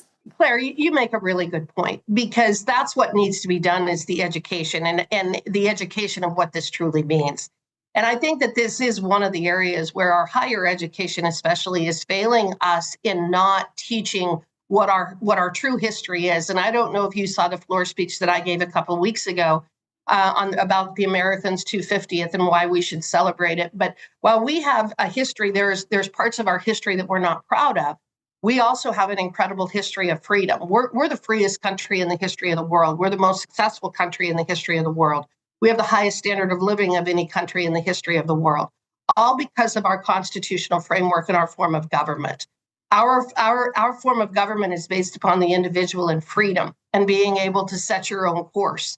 And other countries are not. And what DSA wants to do is the socialists want to destroy that. The Democrat Socialists of America, they're not even pretending anymore. They're not just saying, we're just going to kind of fix things around the edges. They want to blow up our form of government. They want to implement something that has never worked anywhere in the history of the world. But apparently they think that they're smart enough to actually do it effectively. And so, yes, we all need to be out there talking about why their philosophies, what they're trying to do to us and to our great country absolutely must be stopped in its tracks. And I'm, again, hoping that the more moderate Democrats, if there are any left, will step up and say, we don't agree with what they're saying. And there are a few who are. What Jared Goldman in Maine, he's one who has been very vocal, good guy. He's been very vocal, but he's not running again because of some of the things that have happened to his own party. Jake, do I have time for one more or no? Yes. Oh, I do? Okay. So when I covered last week a topic regarding your opponent, Sam Mead, there was a PAC come out against him, said that he had donated to Bernie Sanders' campaign. I found it true, $27. When I interviewed him about it, he said, look, not all of that still resonates with me, but I have concerns about healthcare. I haven't seen Representative Hageman do much in that vein. Do you want to respond to that? Sure. $205 million this year alone in the Rural Healthcare Transformation Act that John and Cynthia and I worked very hard to get into the reconciliation package last year. ultimately, I believe we'll receive a minimum of $500 million in the state of Wyoming. And we're using the word transformative or transformation for a good reason, which is I'm hoping that this will transform healthcare in Wyoming. It just went into effect. The Wyoming legislature and the governor were responsible for putting the plan of action together because we want this to be state driven. We want this to be locally driven to address the specific needs of each of these states. And so I'm excited about that. I am hoping that that is going to transform healthcare in Wyoming. So I think that that's just one metric, and there are many others beyond that. I don't believe in a single payer system. I think that Bernie Sanders' ideas about healthcare have failed. We know that they've failed. We can see what's happened in terms of the failure with what they've tried to do with Obamacare. All of this goes back to the effort of the government trying to take over the healthcare system. And Sam Mead is advocating for even more of it. So I vehemently disagree with his ideas in that regard. And I also disagree that I haven't done much when you consider the tens of millions of dollars that we've brought back to Wyoming. One last thing, Congresswoman Harriet Hageman's with us. Claire McFarland here. Representative Hageman, as you may know, Claire lives in Riverton, right in the heart of the Wind River Reservation. I know you have always talked about unsecure borders, if not open borders, and the influence felt on reservations, drug cartels, stuff like that. Still fighting that fight? Absolutely, we are. And actually, I brought $38 million home for healthcare on the reservation alone to try to improve their health outcomes. Yes, in fact, we just had a hearing this week, and I raised that specific issue of what, in terms of policing on our reservation and the scourge of drugs, what are we doing to make sure that we're protecting our border? And the FBI has a specific unit addressed to the impact on our reservations, cartel activity on our reservations. So it's something that is absolutely front of mind for me and continues to be. And the grizzly bear issue, states now have control over the grizzly. What does that mean for the Endangered Species Act and delisting? Still on that? Yes, and there's a 4D rule that they issued this week. That gives the states much more flexibility in terms of managing the grizzly bear. The next step should be delisting, although I'm continuing to move forward with my bill to delist the grizzly bear. So yes, we're continuing to stay on top of that issue. This is a step in the right direction, but it's not done yet. We have more work to do, and we need to delist the grizzly bear. This is a success story. Wyoming has invested over $50 million, actually closer to $60 million on grizzly bear recovery. This is a huge success story, what Wyoming has done. We have more than double the recovery numbers. We've done an excellent job of protecting the species. It's now time to allow us to implement more management techniques that allow us to protect our other species as well as our visitors and our citizens right there in Wyoming. Always makes my morning seem both you ladies. Claire McFarland, Representative Harriet Hageman. Have a great day. Thank you. Thank you. Cowboy State Daily Show will be back. Colby Fedor joins us after this. Park County Fair's back this July. Happening all week is the thrilling Carnival Midway. Tuesday's the Muddy Mess with pig mud wrestling. Get ready to rumble for boxing on Wednesday. Pull yourself to the grounds for Thursday's truck and tractor pulls. Friday's the fast-paced figure 8 race. And as always, Saturday's the sellout Demolition Derby. Tickets are on sale now, and we'll see you at the 100th Fair on patented land. A good life begins with a good company. Powder River Energy Corporation, or Precorp, a consumer-owned electric cooperative in Northeast Wyoming, has careers in accounting, member service, and engineering. Precorp is always striving for A+ service, great rates, and being a trusted energy partner. Their work environment is driven by knowing your role, living your values, and making your career plan. If you are looking to be part of an industry leader, then look no further. Go to precorp.coop/employment opportunities and apply today. You're listening to the Cowboy State Daily Radio Network. You know you don't have to wear your PT gear anymore, right? It's comfortable. So how's civilian life treating you? It's fine. When I got out, I didn't want to admit that there was anything wrong because I felt like a failure. And then I realized, there's nothing to be ashamed of. So I started talking to someone. Maybe you are fine. But if you're not, it's okay. Thank you. If you or a veteran you know needs support, don't wait. Reach out. find resources at va.gov/reach. Logan Wilson here at the M Building in Casper, Wyoming. They do more than just support businesses and private events. They support nonprofits by offering reduced rates to help the community thrive. The staff here at the M Building have been incredible in helping me organize a fantastic event. They are great partners for those who want to make a positive impact on the community. Come check out the M for your next event.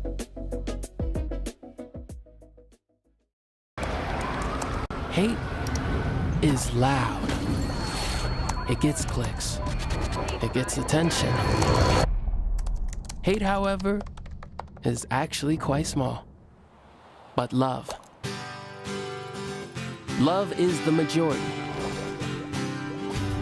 Filling up something far more important than any feed. Love fills our hearts, our lives, our every day with understanding, empathy, and compassion, leaving hate to become what it truly is, a whisper.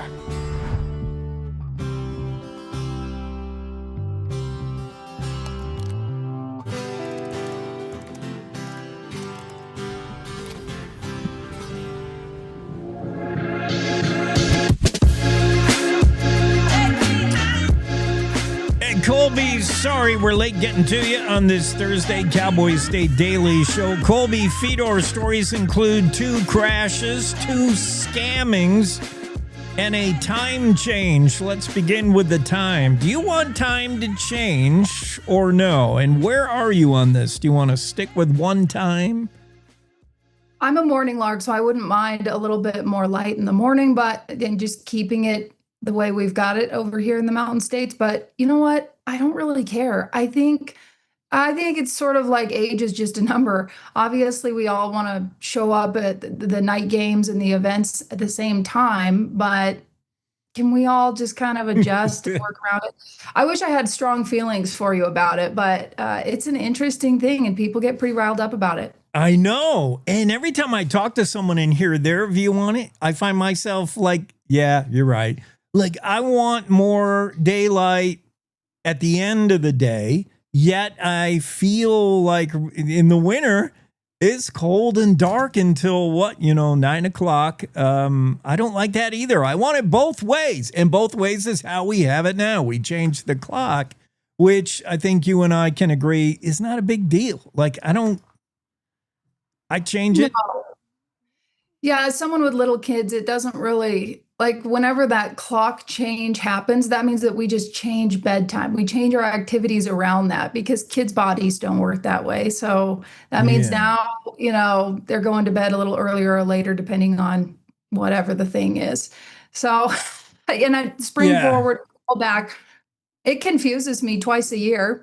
It's very simple in theory, but yeah, it's I don't know. Some people really get jet laggy about it. They say their body feels it.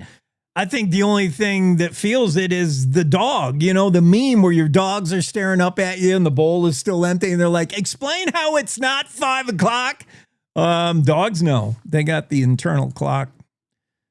Okay. Exactly. Let's go to crashes. Boy, I get this feeling there's been way too many crashes this summer season. And man, you're the latest. You really make me feel what it might have felt like to be stuck in the traffic of and not necessarily the crash outside of Shoshone, but being stuck for hours in 90-something degree heat. Ooh, this is a bad one. Yeah, I was talking to a resident from Lander named Scott Spees. He says he watches this show, so hopefully he's listening. But he was expressing, on Facebook Messenger, we were chatting back and forth and talking about how frustrating it is when you don't know if you should turn around, find an alternate route. That's the thing, is just kind of being in limbo. And then there's people where it would have been kind of inconvenient to turn around and get out of there. So you're just stuck. There were some horse trailers. I tried to reach out to those people, but I didn't get a hold of them. But they said that they had horses in the heat. So obviously it's a big concern when it's 100 degrees out and you're on like the black road.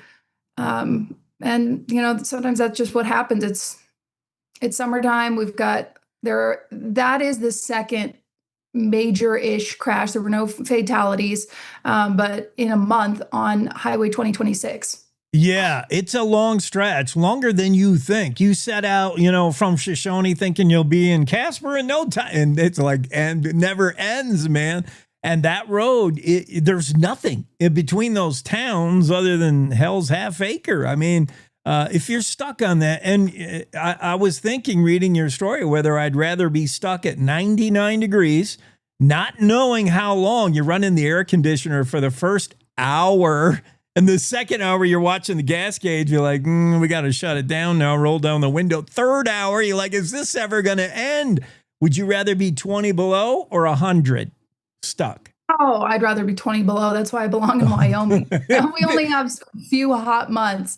And I'm not thriving in this heat. I have a friend from Texas who said she was doing just fine the other day when we had triple digits for 3 days in a row. And I was like, I am not okay with this. Yeah. Yeah, I'm with you. I'll go the cold side too.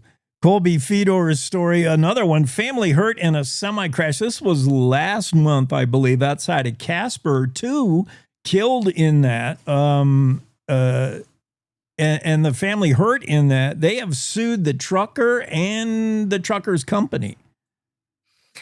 This one's interesting because no charges, if there even will be charges, have been filed criminally against the truck driver. And so people are still wanting to know what his name is. The lawsuit just names him as John Doe at this point. We reached out to Ryan's Brother Trucking Company and they said no comment. So we don't know if there will be any criminal charges. When I called the Casper attorney representing the injured family, that's Dallas Laird, he said he's just hoping to get a settlement. And at this point, they don't know what that settlement will be because the family is still in the hospital with what he calls life-altering long-term injuries. Let's move to scamming. Unfortunately, this goes on. I read about this somewhere, and sure enough, you had the story, bam, right almost at the same time. A former Shoshone Senior Center official accused of scamming a total of about $33,000 from a 93-year-old woman. There were checks written ranging from, I don't know, you tell us. Yeah, so a banker flagged a suspicious check that was signed by Jeannie Kroenke, and it looks like it may have been altered. So investigators are still, looking at this case, but there were 9 checks altogether totaling over $30,000 that were coming from this woman at the senior center. And so one of the most vulnerable victims, she relies on the center for her meals, transportation, health checks. And this Jeannie Kroenke person worked at the senior center. She's the assistant director. She is currently on leave. So if these allegations are true, it's devastating. But of course, she is presumed innocent unless proven or pleading guilty. She acknowledged that the checks are bad for optics, that with her position doesn't look right. And so time will tell at the preliminary hearing, her next hearing, if there's enough evidence to bind this over to felony court. Stay on that one, Colby. I'm sure our readers, listeners want to know what comes of that. Then there's a Gillette couple accused of scamming a neighbor with dementia out of a 1965 Sweet. You got to say Sweet when you talk about a 65 Mustang. Yeah, this one's sad too. Basically, they said that they made this little deal with him that they would go mow his lawn for the rest of his life. And they said they gave him $500 in exchange for this beautiful car worth 1,000 times that, and who knows in sentimental value. And police went and talked to the man. He does have what appears to be dementia. But he said he has no recollection of ever giving them the car or making that bargain.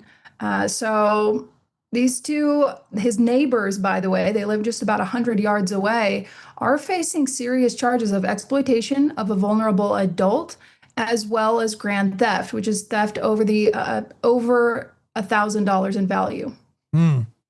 Colby, I forget where you are. Are you in the heat wave or were in the heat wave?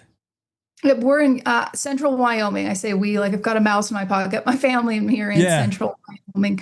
It's been hot. It's really hot. We're still in the 90s. Right now it's cool, but it's beginning already. I'm on the south side of the house and I can feel the sun starting to creep around. Oh, I know. It has been hotter than we're used to in Wyoming. Colby Fedor, thank you. Appreciate you being on. Have a great Thursday. Colby Fedor, Cowboy State Daily. She's got a couple of stories about scamming going on, unfortunately, and equally unfortunately, accidents. There's been some really bad accidents this season. Tomorrow we'll have Aaron Brown, Wyoming Highway Patrol, try to get an idea of whether it more than feels like a lot of accidents, whether it actually is, and what is causing them.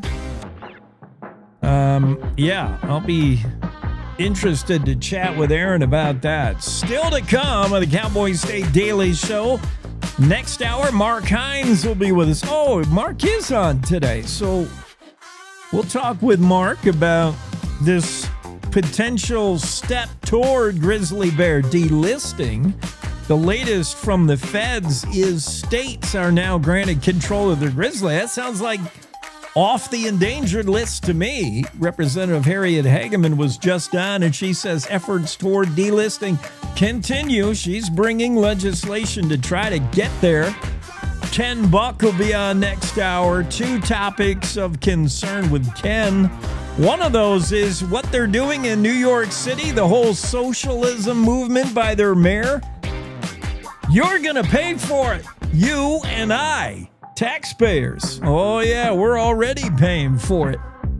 That and other interesting column from Ken Buck is pork barrel spending. It's still a thing. In 2011, pork barrel spending, those riders added at the last minute. They have nothing to do with the bill. They were banned back in 2011. Well, they're back. They're just under a new name called Community Project Funding. These earmarks are costly, although that's not the real concern. More is it shows what our lawmakers think of us, that they can shove these pork barrel things in and think no one will notice and no one will care. Ken Buck. That'll be a fun discussion next hour. Stay here. We're going to take a little break for top of the hour news, and we'll be back halfway through the Thursday edition of the Cowboy State Daily Show. It's time to take a look at what's happening around Wyoming. From the Cowboy State Daily News Center, I'm Mac Watson. Wyoming State Representative Bill Alamond pleaded guilty to DUI in court Wednesday and was given 1-year probation and fined $500. Cowboy State Daily's Claire McFarland reports that the lawmaker faces 88 days in jail if he fails probation. On Wednesday, Alamond walked into court and pleaded guilty. That hearing had been set for his attorney to face a contempt charge, but it served a double purpose on Wednesday, in which Alamond also pleaded guilty and was sentenced to probation, 88 days in jail if he fails probation, and a $500 fine. He's got to stay out of bars and liquor stores and not violate the law, and that's for a year. Alamond was arrested December 28th in Buffalo. The Department of the Interior stopped short of delisting grizzly bears from Endangered Species Act protection on Tuesday when it moved to hand management of the bears over to the states. Cowboy State Daily's Mark Hines reports that one Wyoming outdoorsman says, quote, "That's the way it should be." It's the 4D rule that's within the Endangered Species Act. The Biden administration moved to strengthen that rule. And now the Trump administration has come through and they're kind of revised that rule to effectively what people are saying, hand management over to the states. It's a bit murky because they're not going to get delisted. It's just handing more of the direct control of the bears right over to the states. A full delisting of grizzlies was attempted in 2007 and again in 2017. The latter led to the Wyoming Game and Fish Department issuing hunting tags for a grizzly season. However, both the 2017 and 2007 delisting efforts were overturned in court. I'll be back with more news from the Cowboy State Daily News Center right after this. Wrap up your summer at the Wyoming State Fair, August 11th through the 15th in Douglas. Experience Wyoming's annual celebration of agriculture, community, and tradition with delicious fair food, carnival rides, shopping, exhibits, and unforgettable grandstand events. From Wyoming's Ranch Rodeo Finals to free breakaway roping to 2 nights of PRCA Rodeo and the Demolition Derby. There's something for everyone. Plan your trip at wystatefair.com. This ad was paid for by Converse County Tourism. Looking for a real Wild West experience? Cody, Wyoming's got your ticket to ride. They've been throwing down since 1919 with the world-famous Cody Stampede Rodeo. And when the sun sets, the Cody Night Rodeo keeps the action going every night all summer long. It's bulls, broncs, and big-time cowboy energy in the only town where rodeo is a nightly tradition. Because here in Cody, rodeo's not just an event, it's a way of life. The Cody Stampede Rodeo. Cowboy State Daily News continues now. A blown tire on a semi-trailer sent it into the opposite lane, sideswiping an SUV and closing US 2026 near Shoshone for more than 4 hours Wednesday. Cowboy State Daily's Colby Fedor reports that motorists were stranded in nearly 100-degree heat. The Wyoming Highway Patrol says no fatalities were reported and the extent of injuries at this time is unknown. Even though only 2 vehicles were involved in the crash, there was a heavy response from law enforcement with several police and fire vehicles, as well as 2 helicopters and 3 wreckers. One witness who was stuck at the scene for nearly 4 hours said it was about 100 degrees outside. He was mostly concerned about horses that were confined to a trailer that were also there. Wyoming Highway Patrol Public Information Officer Aaron Brown said an eastbound semi-truck east of Shoshone traveling toward Casper suffered a tire failure at about 10:30 a.m., causing it to drift into the westbound lane and sideswipe a GMC Yukon. Meta says it's appealing a violation notice issued by Cheyenne's Board of Public Utilities. Cowboy State Daily's Kate Meadows reports that the company's corporate entity, Goat Systems LLC, is arguing the city has not provided evidence that the company's construction project contaminated the city's sewer reuse system. Meta is claiming that they have not received any of the underlying testing or data from the contamination from the tests that the city did and that they sent to the state lab. They're kind of taking issue with the fact that we don't have any data. The permit is wrong. Meta is arguing that the city cannot prove that the contamination actually came from the Meta project. Meta says it's seeking review, quote, so the facts and cause can be fully and accurately evaluated through the appropriate process, unquote. The appeal comes more than 4 months after the bacteria was first detected in Cheyenne's wastewater reuse system. And that's today's news. Get your free digital subscription to Wyoming's only statewide newspaper by hitting that daily newsletter button at cowboystatedaily.com. I'm Mac Watson for Cowboy State Daily. We all make choices. When it comes to alcohol, kids make choices whether to drink or not. Bye, Dad. Bye-bye. Remember, I'm going to Alex's party tonight and sleeping over. Have fun. Hey, have a seat for a second. Remind me about that party again? Alex is just And adults make choices whether to talk about it. That's true of parents and every other trusted adult in a kid's life. Kids want to know our expectations when it comes to alcohol and other drugs. They want guidance and honest answers to their questions.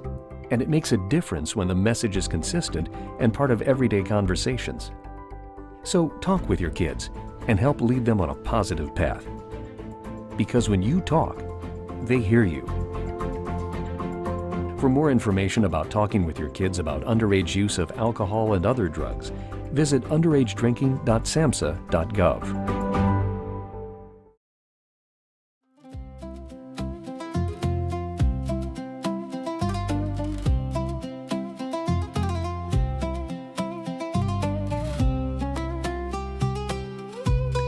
Well, my team's out of it in the World Cup soccer. I thought France was going to take it all, and they blew it. 2, I don't know if they're upsets, but the 2 white European teams, let's say, England got beat by Argentina. Messi's run continues. Could be his last World Cup. England got beat by Argentina 2-1. And France got beat by España, Spain. So it's going to be an Argentine-Spain showdown in World Cup. I did not see that cup. I thought maybe Argentina might be there. Spain certainly could have been there, but I thought France was the big bully, and they're out. If y'all are following the whole World Cup soccer thing. So it's going to be Argentina, Spain in the Meadowlands in New Jersey, I believe. And there's some concern there could be rain shower activity. They play soccer in the rain. That's not going to be a big deal. In Wyoming, we play soccer in snowstorms, like spring soccer, which is coming up, the spring soccer season. Fall soccer season. And then next, our spring soccer season is when I'm thinking, we call it Spring of Wyoming, but we've seen soccer matches where the ball doesn't roll like it should because of the inch of snow on the ground. It happens.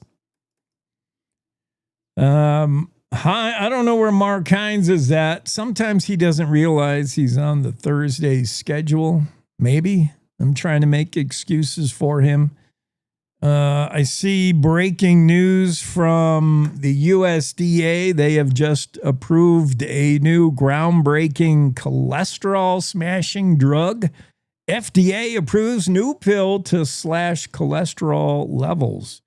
Thank goodness. My cholesterol is not one of my health concerns. I might have other things going on, but according to my latest test, cholesterol is not one of them. And it's not for the lack of trying. My diet is so horrific. I can't believe I am not diabetic or have high cholesterol. I'm somehow, my metabolism must overcome all the ill diet that I have.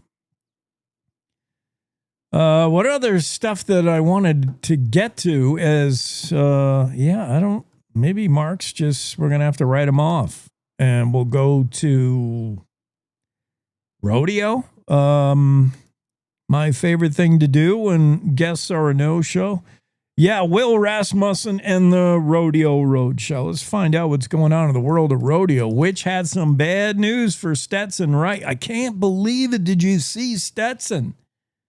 Number one bull rider in the world got hurt at Calgary. Oh, man, the Calgary Stampede. Stetson's already out of surgery. It was an ACL, some knee issue. Also separated his shoulder, which for a bull rider, no big deal, right? But the knee had to be operated on. Stetson says he hopes to be back soon, but how long can he remain top of the standings if he's in recovery? What a shock, because he was riding lights out. He was riding his best he's ever rode. And it was just terrible to see him go down, get hurt in Calgary. I saw a picture of him in a hospital bed. I couldn't believe it. Mark Hines, Stetson Wright, number one bull rider in the world. He's hurt. Oh, yeah. I don't follow bull riding, but I hope he's going to be okay. Dang it. Do you follow lawn mowing? Because I have some lawn mowing questions for you. Well, you can. I do mow my own lawn. There we go. That's all we're looking for. That's and it's rather a large one too. Okay, let's talk. Before we get into wildlife and the grizzly management now turned over to the states, whatever that means. It does not mean off the endangered species list, but we're getting there. Yeah, lawn mowing. So I now have a lawn that's probably half acre, 3/4. It's probably a half acre. It's a size. Yeah. It's right in between rider mowing and push. And so I went to get a push mower at my friends over at the Ace in Buffalo. And they've been so good. I didn't want battery because I don't think battery has the power. So I wanted like the last gas mower on earth. Like, this is the last gas push mower. You know, Honda stopped making them in 2023. I want a Honda. Yeah. So I get one. It's red. I won't say the brand, and it couldn't do it. It choked out. Couldn't do it. Really? Well, you probably let it grow too long. I did let it grow too long. But still, I need a hog brusher. I need something that can handle a high lawn. So I brought it back. You're not supposed to be able to return lawnmowers that you've used that you run gas through. But they did take it back, and I exchanged it for a Milwaukee dual battery. I'm going battery. Yeah. Yeah. It's a good choice. You got good torque. I got good torque. I should have talked to you before. You're right. It out-torques a 200cc gas mower. Oh, yeah. Great torque. Yeah. Electric. If you're talking like yard work level stuff, electric's going to be superior, in my opinion. How about that? My wife just got me an electric pole saw. I was going to ask you whether because it's instant torque. Yeah. Yeah. They're not as gripey as gas motors are. I use another term for gas motors, but this is a family gripey of gas motors. But yeah. Gas mowers, besides becoming dinosaurs right now, you can't find them. You can't. Pretty soon, you won't be able to find parts. You won't be able to fix them. I would say any yard care equipment at this point. Blowers, dude, you're right. Battery, homeowner grade chainsaws, anything. I'd go electric. Yeah. We got a gas push mower, and our lawn's probably a half acre at least. Yeah. But we found it at a garage sale. Yeah. Yeah, we picked ours up at a garage sale, and probably while your mower's like when's the last time it was cut? It's been like more than 2 weeks, probably. It was high. Yeah. It was thick. The grass is just too thick for that gas. It was. But he couldn't do it. So I did go over to the dark side, which you say is the light side, is battery. I'm now electric. But chainsaw, I draw the line there. I got to do a gas saw. If you're looking for a homeowner grade or even a ranch grade, I'd still go with electric. If you're gonna go up to pro grade, the electric saws can't compete with the pro grade saws. But those lower grade saws, there's no reason why you wouldn't want to get an electric. Huh. All right, Mark. Well, I should have talked to you. I should have known. Yeah. But we're both out there pushing the mower, right? You're not riding yours. Yeah. No. Yeah. My wife wants to get a riding mower, but we find other ways to spend our money. Dude, so they're so expensive. After work on Mondays, I throw on a podcast and I spend the better part of 2 hours push mowing the lawn. 2 hours? Yeah, about an hour and a half, 2 hours. Yeah. It's a fairly sizable lawn. Holy cow! Yeah. Wow, that's 2, especially in this heat, man. It was fun when I did it this last Monday. That's a good workout.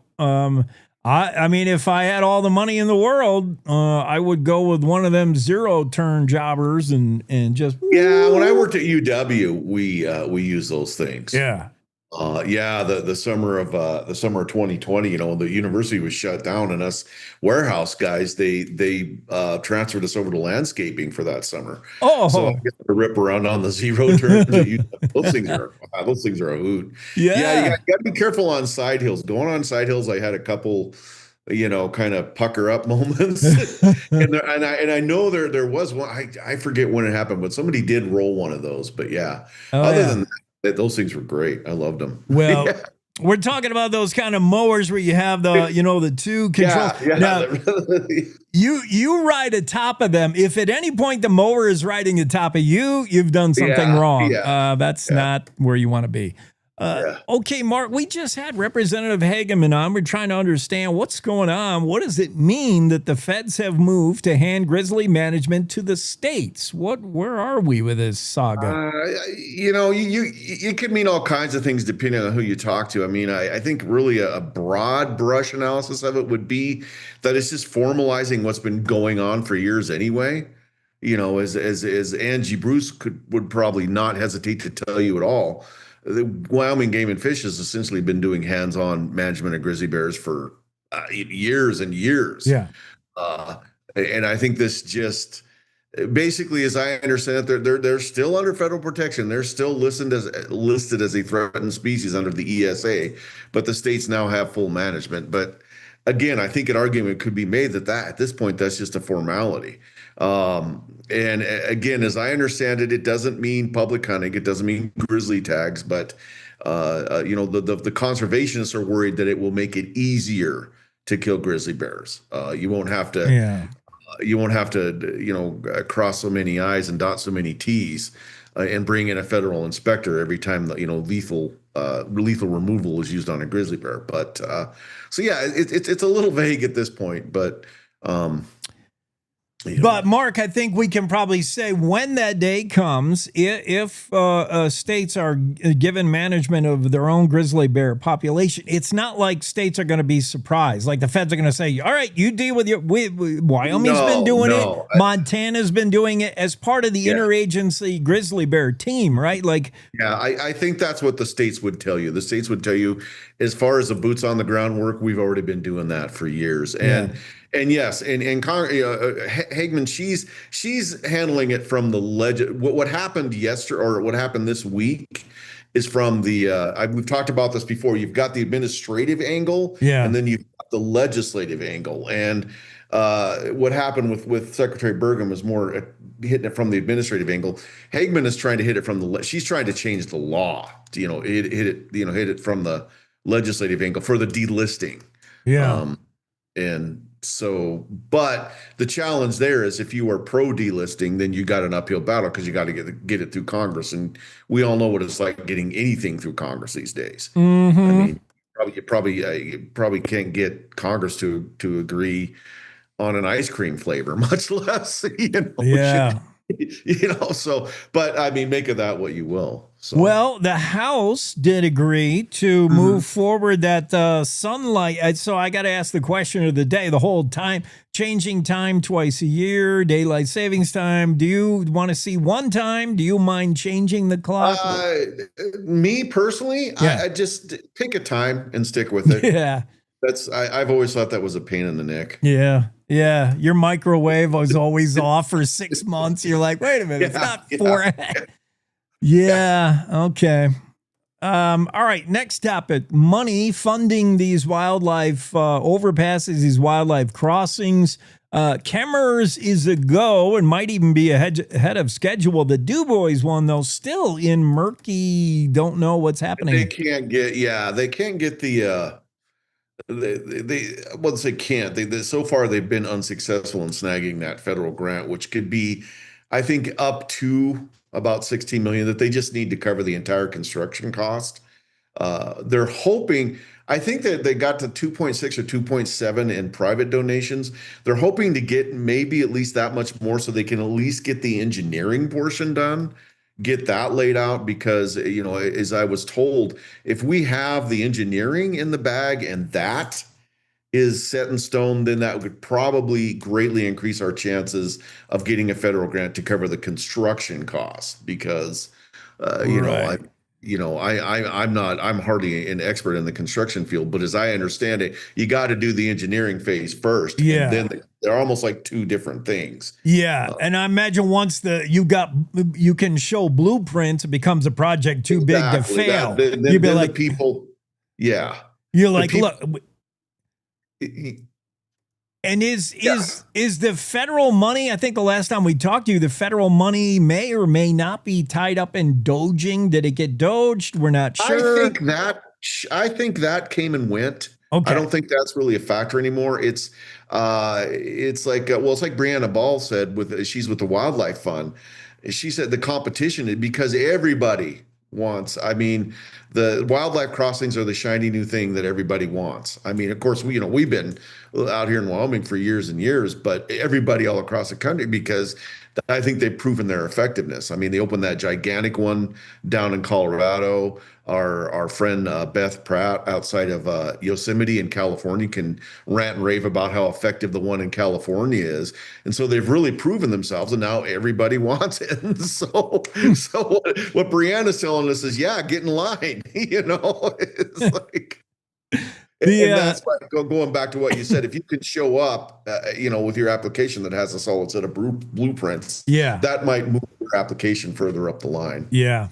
Okay, Mark, Tuesday's Game and Fish Commission meeting, many decisions made at the meeting. One of them is regarding the wolf hunt quotas and cutting of them. What are we to make of that? Wolf population down? Well, they, my story is they usually are. It was a Cliff Notes, but they laid out this entire really excruciatingly detailed formula they go through. Yeah. They take the number of wolves, they take the number of wolves they'd like to have, they factor in all the variables, how many might be lethally removed for conflicts with cattle, how many might die of natural causes, what's the pup recruitment going to be to push the population up versus how many we're going to lose to push it down, and how do we get to that 160 number that we want. And so they pare it down, and the last item on the line is the number of wolves they feel comfortable issuing tags for, and this year it turned out to be 20.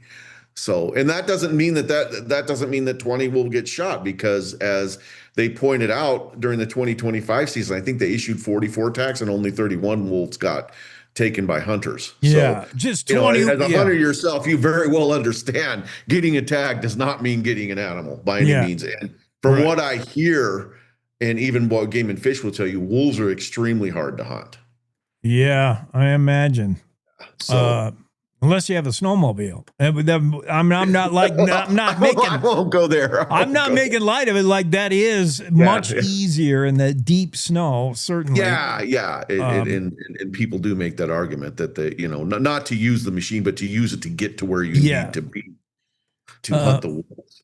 Okay, Mark. Mark doesn't want to fiddle with time. Set it and forget it. Let's put it somewhere. We're set it and forget it. Use an electric lawnmower. We learned so much from Mark. The lawnmower advice is priceless. I should have talked to you a week ago about this. And all right, what's going to have a Mark Hines byline on it this week? Well, you'll have to wait and see. Son of a gun. And I'll leave you with this. I talked about that stint I did with landscaping at UW. Yeah. One thing I learned: running a weed eater for 6 hours straight is extreme. It's brutal. You don't do it. Your arms. You're probably still shaking when you get off. There was a couple days I got stuck on weed eating duty. Don't do it. Don't volunteer for that. And now your own lawn takes you 2 hours pushing that thing around. Yeah. You are a man's man, Mark. Thanks, bud. I gotta see you. Mark Hines. Call him for your lawn care. Mark Hines. He's available on the interwebs. Mark at Cowboy State Daily. See if he'll come over and take care of your lawn care needs. I'm going to hire him first. We'll be right back. Park County Fair's back this July. Happening all week is the thrilling Carnival Midway. Tuesday's the Muddy Mess with pig mud wrestling. Get ready to rumble for boxing on Wednesday. Pull yourself to the grounds for Thursday's truck and tractor pulls. Friday's the fast-paced figure 8 race. And as always, Saturday's the sellout demolition derby. Tickets are on sale now, and we'll see you at the 100th Fair on patented land. This is the Cowboy State Daily Radio Network. I don't think that many kids in my son's school even do it. He makes fun of his friend who vapes. He would never try it. She's into soccer. She's on the honor roll. She's just not the type. No way. No way. No way. No way. My kid would never vape. Get your head out of the cloud. Today, nearly 8,000 kids will start vaping. Maybe even yours. Learn about the dangers at talkaboutvaping.org. Life's daily battles are not meant to be fought alone. We're not powerless, so long as we don't lose sight of what's important. Don't be afraid to seize that moment to talk to your friends. Cloud, you okay? Because checking in on a friend can create a safe space. The first step on our new journey. You coming? Reach out to a friend about their mental health. Seize the awkward. It's totally worth it.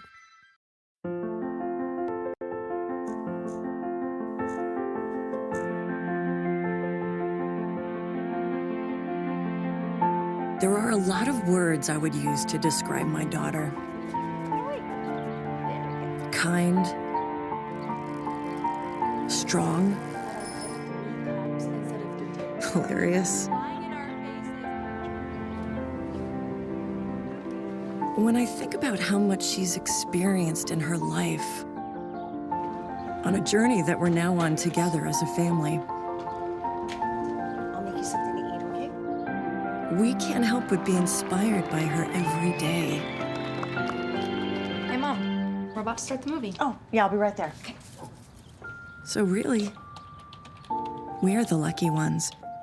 Learn about adopting a teen from foster care. You can't imagine the reward. Visit adoptuskids.org.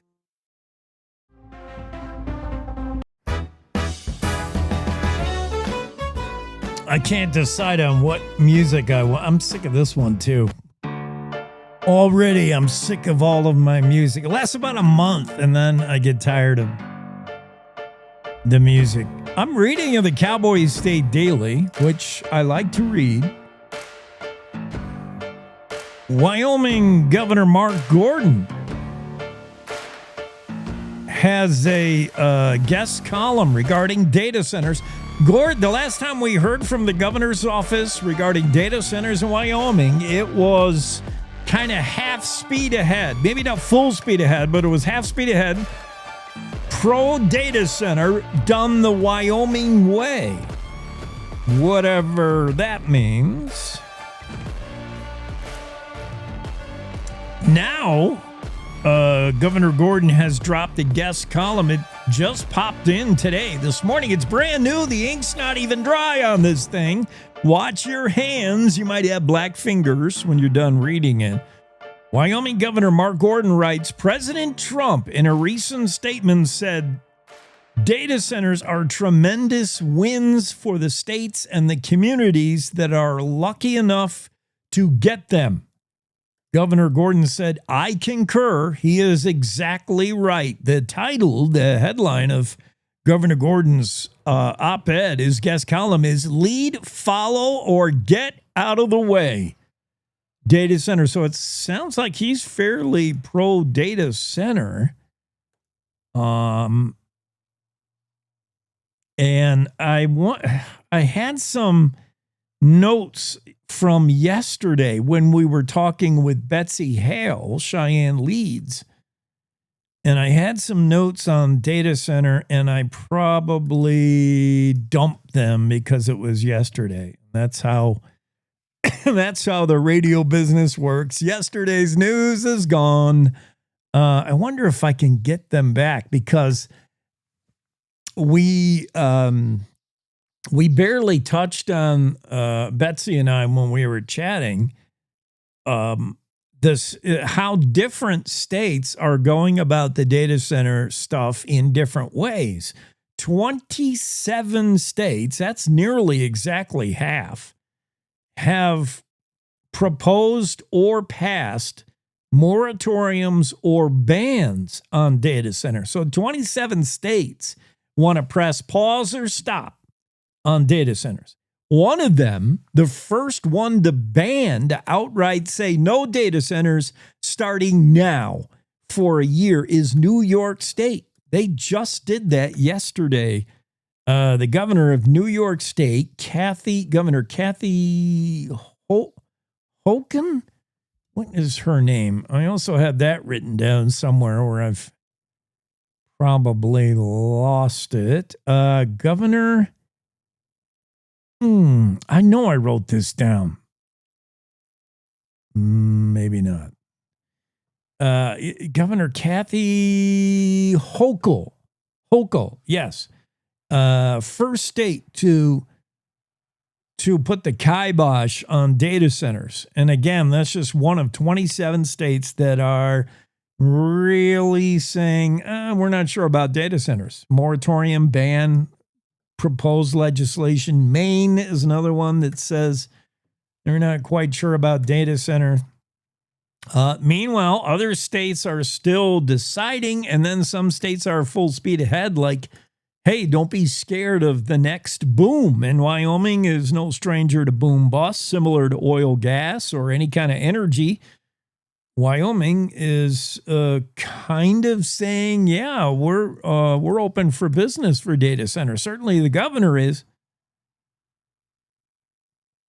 But reason to be concerned, water contamination in Cheyenne, maybe, maybe not. Jury's still out on that one. Meta has just appealed the finding that they contaminated the Cheyenne water system. Bopu said they found bacteria in the water months ago, and they traced it to the Meta data center. Meanwhile, Meta's response is to appeal that finding. You just heard about that today in the news in the Cowboy State Daily. They say, show us the proof. We don't buy it. It's not us. You got Representative Harriet Hageman, who got Zuckerberg on the phone. Well, maybe not Zuckerberg, but she did get farther than you and I would get with Meta. If you had a problem with your Facebook account or your Facebook page and you wanted to get, you're going to have to go through a few bots, and then you may get a low-level Facebook guy who'll say, well, have you tried restarting your page? Or have you tried, I've been hacked. What do I do? And you're not, you're probably not going to get much support. But when a House rep, this is U.S. House Rep Harriet Hageman's office calling, she did get a response from Meta pretty fast. And Representative Hageman said, look, I'm concerned about this contamination of water in Cheyenne. What gives? And she said Meta was quick with a response. They had some answers as to what might have happened. They also did tell her, I think the same thing they're saying now in the news is, we're not sure that's us. But anyway, all this to say Governor Gordon has a guest column in the Cowboy State Daily, your governor, who is saying data centers lead, follow, or get out of the way. His words. Interesting. All right, now we're going to the world of rodeo. Let's find out what's happening. As I said, some bad news for Stetson Wright and his fans, the #1 bull rider in the world. He also rides saddle or bareback. He's a multi-event competitor. He got busted up in Calgary. Had his knee operated on. He'll be back before the season's out, but not likely going to be heading to Vegas as #1. With all the time he's going to miss here in peak rodeo season, that is bad news. He was on some kind of a heater, Stetson Wright was, until he suffered that injury. Let's find out more from the Western Ag Network and the Rodeo Roadshow. Hi, and welcome to the Rodeo Roadshow. I'm Will Rasmussen on the Western Ag Network. Today, Chrissy Staten, the Director of Hospitality and Sponsorships for the War Bonnet Roundup. Today we talk about the economic impact on their town of Idaho Falls, Idaho. It's big, as are all rodeos around the Professional Rodeo Cowboys Association and the United States. Stay close. This is Rachel Gable at Western Ag Network.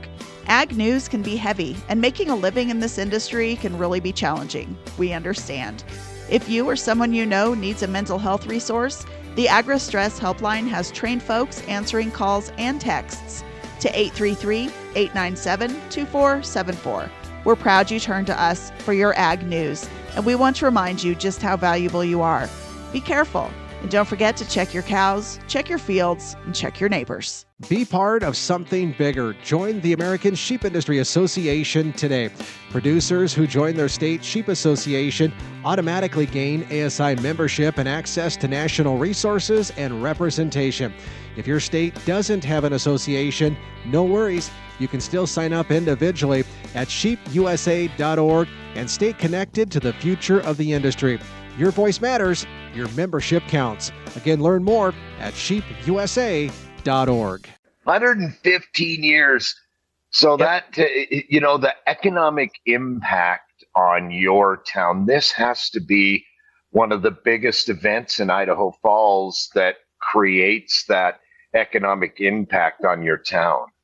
We are one of the larger events. Obviously, our fireworks show is the largest, but we've got about 650 contestants rolling through, buying groceries and buying gas, using the dry cleaners, all the things. And that's just the participants. And then spectators, we have about 14,000 people come through our gates in 3 days. So it's a pretty decent economic impact to Idaho Falls and the surrounding areas. I've talked to a great friend of mine who lives in your area, and he's one of the top officials in professional rodeo, Lynn Smith. And he says, you got to come see this thing. It's a wild time.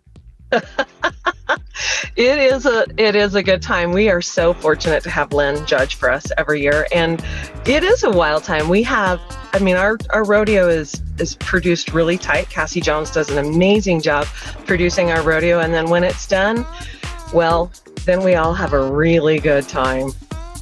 I'm Will Rasmussen on the Rodeo Roadshow for the Western Ag Network. This is the Cowboy State Daily Morning Show with Jake. Thank you, Will, for the rodeo report. Again, Stetson Wright, the number one bull rider in the world right now, is out for an indeterminate time with a knee injury. So certainly he's going to miss Daddy of them all. Cheyenne Frontier Days kicks off tomorrow. And Stetson is not going to be there. He would have been the odds-on favorite, certainly. But, oh, boy, what a sad news for Stetson. And Cheyenne Frontier Days not going to have that. Could leave the bull riding kind of wide open. Could be anybody's game. Palma chimed in on our Facebook page and wanted to remind me the governor of New York is Hochul. Yes, I finally came into my brain, Governor Kathy Hochul. We're going to actually talk about Governor Kathy Hochul of New York State a little bit with Ken Buck, who is coming up in just a moment. Right before we get to that, though, let's see what's happening over at the Game and Fish with Ray Hageman.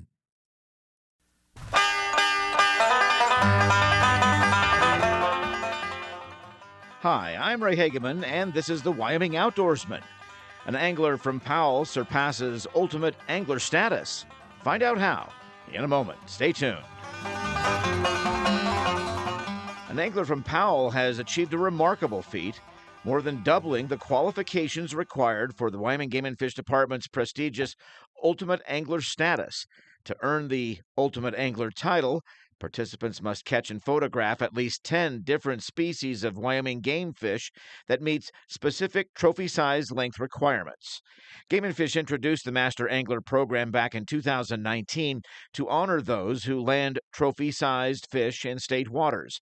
The program consists of 3 progressive levels: Master Angler, that's catching 1 qualifying species; Trophy Angler, that's where you catch 5 such species; and then Ultimate Angler, 10 species. Statewide, 65 anglers have achieved Ultimate Angler status. 2 individuals have obtained it twice, including Shane Allen of Powell. Allen, however, is the first to catch and document all 24 species of Wyoming game fish of qualifying length. Alan Osterlin, Game and Fish Chief of Fisheries, says when Game and Fish developed this challenge, we didn't consider a category beyond Ultimate Angler because we thought it would be out of reach. He says catching every qualifying species demonstrates an incredibly diverse skill set, along with immense enthusiasm and dedication to the sport. Shane Allen's journey began after catching a 36.5-inch lake trout while ice fishing in the Bighorn Mountains. Already aiming to catch every game fish in the state, he decided to officially participate in the Master Angler Challenge. Well, since then, he's successfully landed all 24 species, with 19 caught within the Bighorn Basin. Accompanied by his favorite fishing buddy, Carol Anders, Allen traveled thousands of miles, hiked to remote mountain lakes, ice fished, and navigated waters by kayak and float tube in pursuit of his goal. Allen identified the tiger trout as the most difficult species to find at a qualifying length. He says, we drove over 3,700 miles and made 19 trips to 9 different lakes, but could only catch the little ones. Eventually, Allen caught a 23-inch tiger trout in the Bighorn Basin relatively close to home.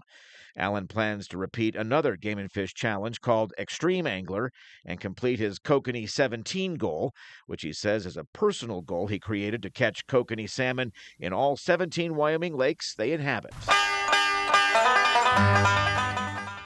This has been the Wyoming Outdoorsman. Thanks for listening. I'm Ray Hageman.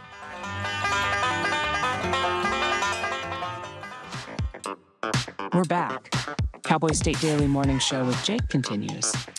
So they did it, boys. They put that galloping horse up at top of the Wrangler in downtown Cheyenne. We had two of the many folks responsible for refurbishing the famed, iconic galloping horseman, and it's back where it belongs. The 400-pound galloping horse that's been atop of the Wrangler since at least the early 1960s, if not the late 1950s.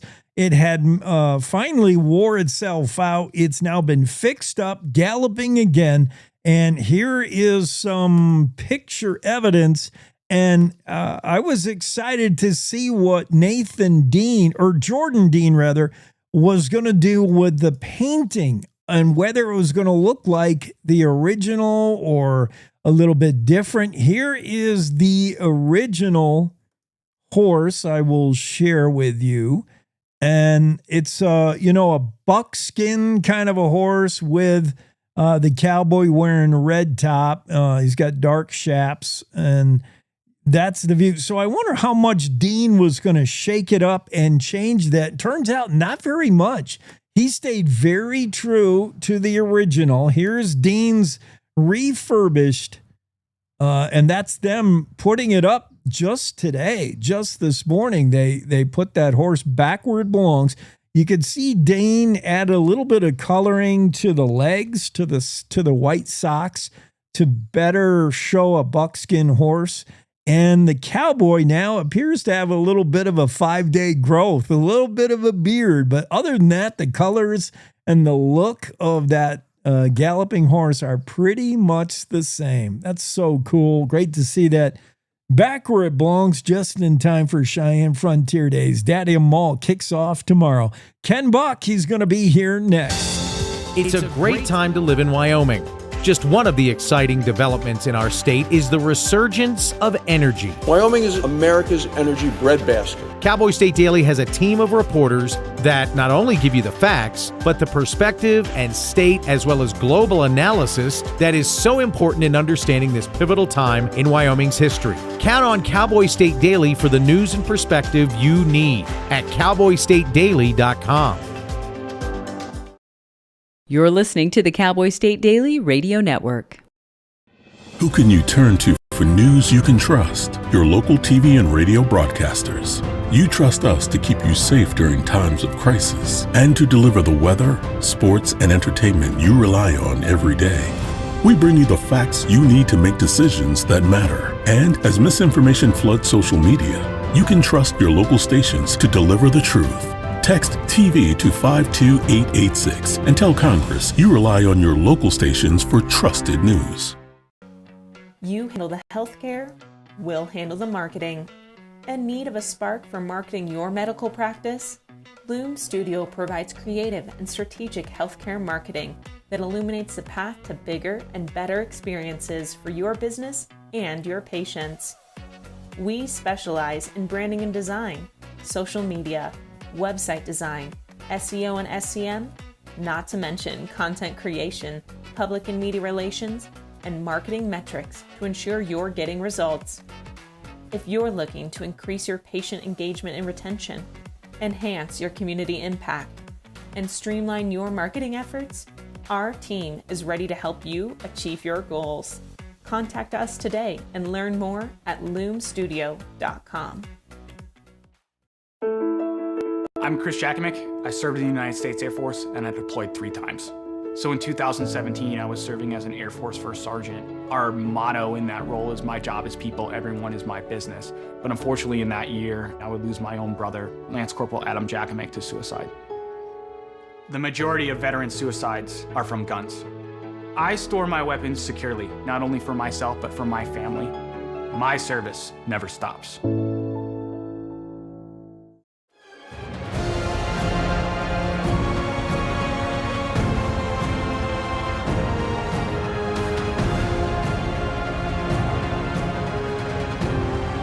Cowboy State Daily Show on a Thursday. Socialism is sweeping the nation, taking hold certainly in New York, where New York City Mayor Zohran Mamdani and his collective warmth, his warm blanket of socialism is, it's not even, it's fairly like transparent what's going on there with New York City. It's not even a covert, socialism disguised. It's flat out socialism behavior in New York City. Cowboy State Daily columnist Ken Buck, his latest column, New York City wants you to pay for its sanctuary city laws. New York City has basically put out a welcome mat for illegal immigrants, writes Ken Buck, practically inviting them to join the mayor in his collective warmth of socialism in New York City. There's just one problem. The city needs your tax money to pay for the whole shebang. And this on the heels, by the way, of New York State Governor Kathy Hochul introducing legislation that would bar police from cooperating with federal immigration enforcement. That's where this story kind of begins, is the whole ICE thing. Mayor Mamdani of New York City has promised his people that if the feds show up looking to deport you, we're going to send New York City cops to defend you. And that would be kind of a scary standoff, would it not? As Ken Buck points out, New York City receives about $7.4 billion annually from the federal government. And at the same time is telling the federal government, the same time New York City takes money from the feds, it's telling the feds, stay out of our city. We don't want to see ICE operations like Minneapolis. If you come for our people, you got to get past the line of blue that is the NYPD first. That's crazy. That sets a scenario for a crazy showdown. New York City cops versus ICE. Is New York still a part of the United States of America? I'm not sure. And this, by the way, taking the federal $7.4 million annually in federal money that New York City receives, that's not even including 4 times that in Medicaid money. So while one hand is taking federal dollars, the other hand is putting up a stop sign saying, keep out. It's craziness. Ken, we were talking about your latest column, New York City's experiment on socialism and Mayor Zohran Mamdani, while on one hand accepting taking federal dollars, the other hand is saying, and also, by the way, keep out of the city. Don't bother visiting ICE. If you do, you got to get through the thin line of blue first. We'll send the NYPD to protect our people against the feds. Wow. Yeah, you talk about wanting it both ways. No problem, New York City. You want to be socialist. You want to, do your thing. That's great. We believe in the 10th Amendment in this country, and we believe every state has the right and every municipality has the right to act on its own. But we're not going to subsidize you. That's the bottom line. And if you're going to take federal money for housing and health care and all those other areas, then you're also going to have to cooperate with the federal government in enforcing federal law. Ken Buck's latest column, New York City fast becoming, by appearances, a sanctuary city, and New York State fast becoming a welfare state. Mamdani's not alone. Governor Kathy Hochul, who just did, New York became the first state to ban or put a moratorium or a kibosh on data centers. They effectively did that. prior to the mayor doing his making his announcement about how New York City would run things, Governor Kathy Hochul introduced legislation that would bar police from cooperating with federal ICE immigration. So in other words, the governor says our cops don't have to help ICE. The mayor went further and said our cops are going to help our people, and that creates a potential conflict.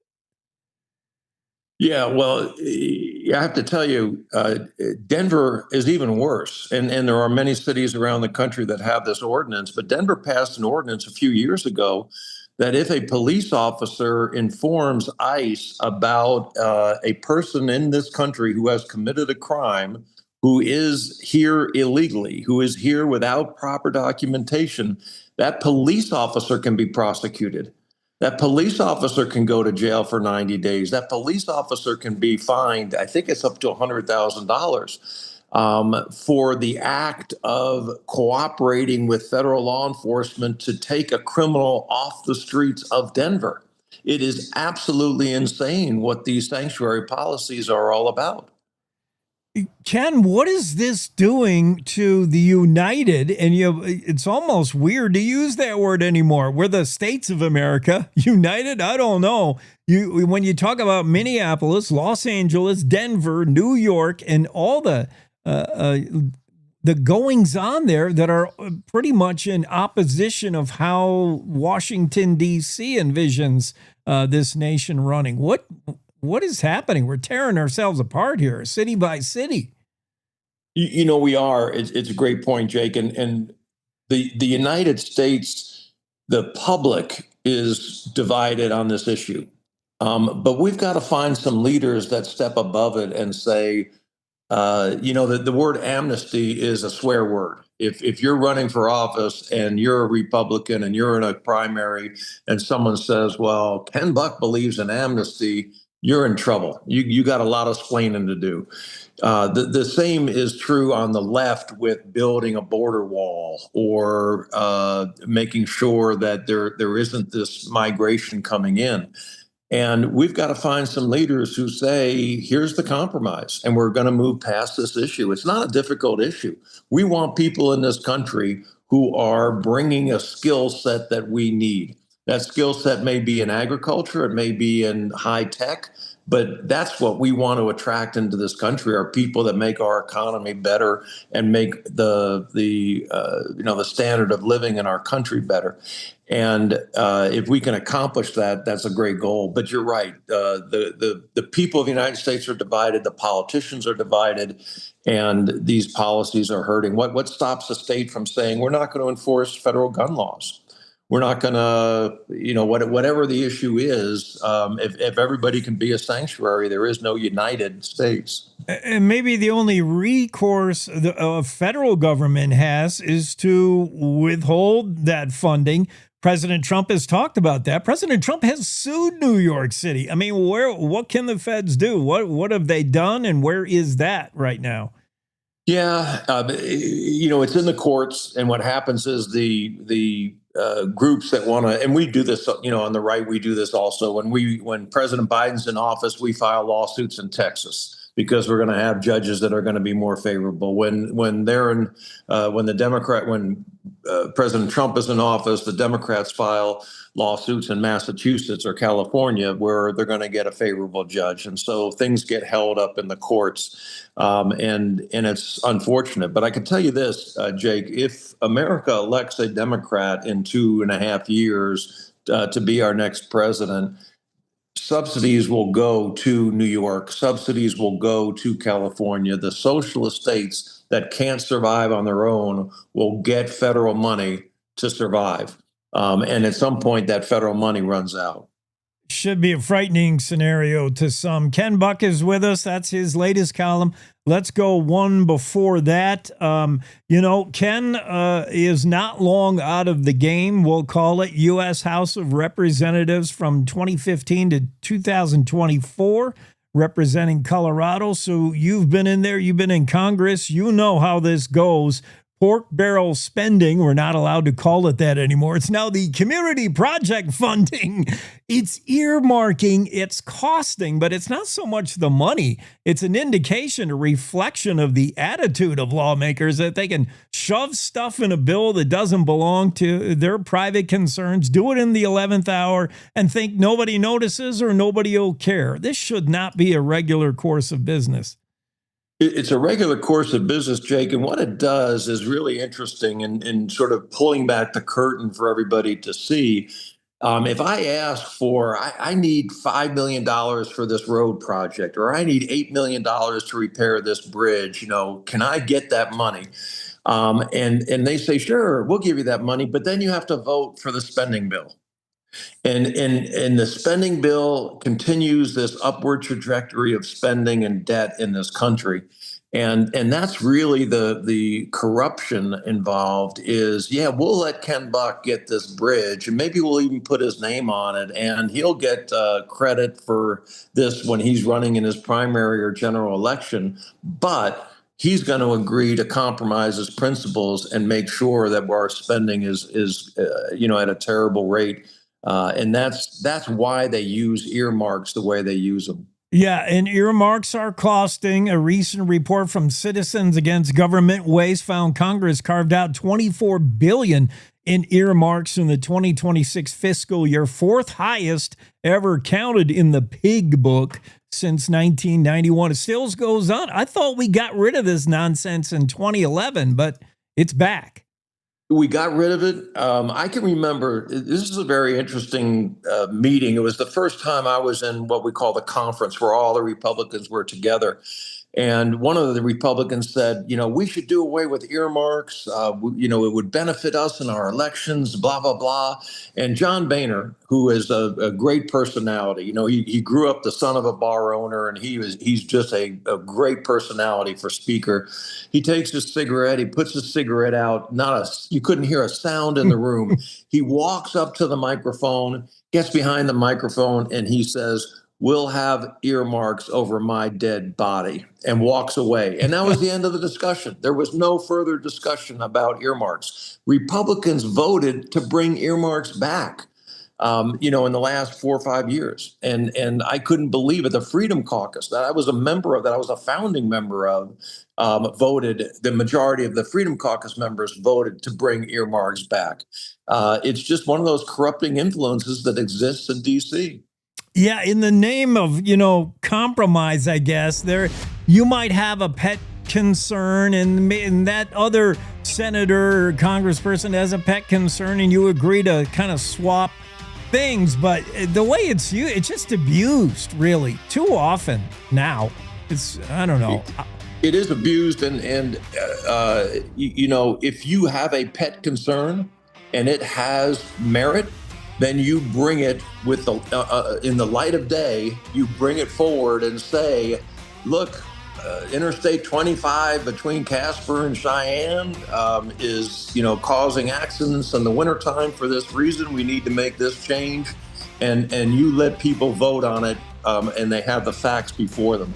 That's the way the appropriations process should work. Right. I mean, bring it as a standalone, or at least a well-informed rider or piece of legislation that makes sense, not something that doesn't belong in the overall bill and is shoved in there at the last minute and nobody's going to read it. Yeah. Ken Buck, great stuff. Love to read your stuff at the Cowboy State Daily.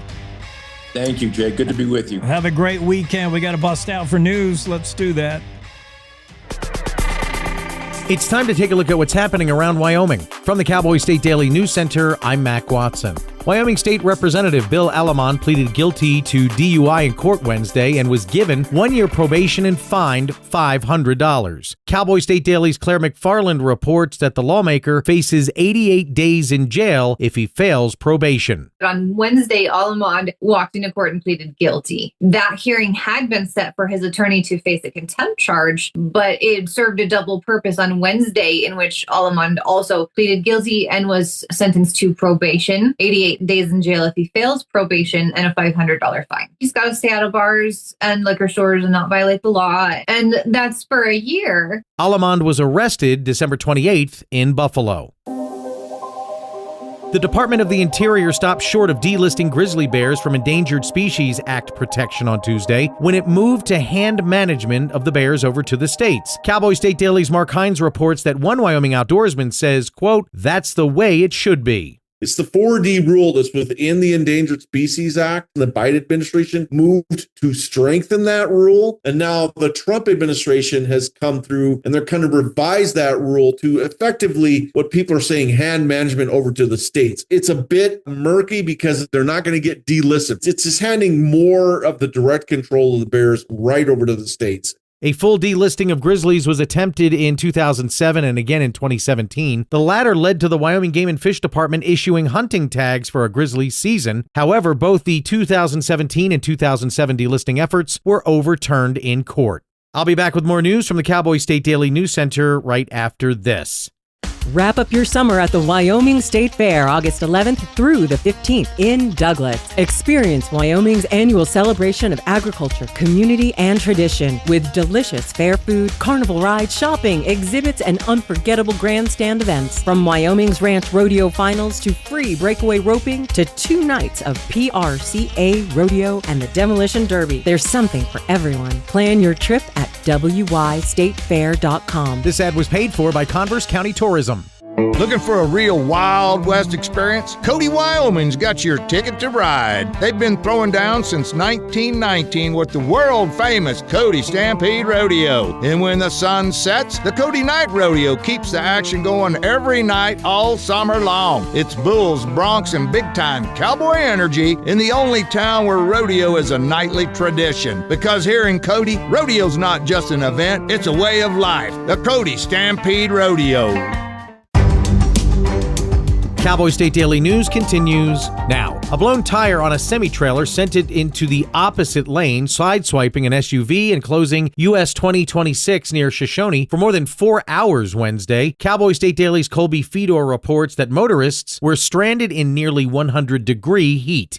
The Wyoming Highway Patrol says no fatalities were reported and the extent of injuries at this time is unknown. Even though only 2 vehicles were involved in the crash, there was a heavy response from law enforcement with several police and fire vehicles, as well as 2 helicopters and 3 wreckers. One witness who was stuck at the scene for nearly 4 hours said it was about 100 degrees outside. He was mostly concerned about horses that were confined to a trailer that were also there. Wyoming Highway Patrol Public Information Officer Aaron Brown said an eastbound semi-truck east of Shoshone traveling toward Casper suffered a tire failure at about 10:30 a.m., causing it to drift into the westbound lane and sideswipe a GMC Yukon.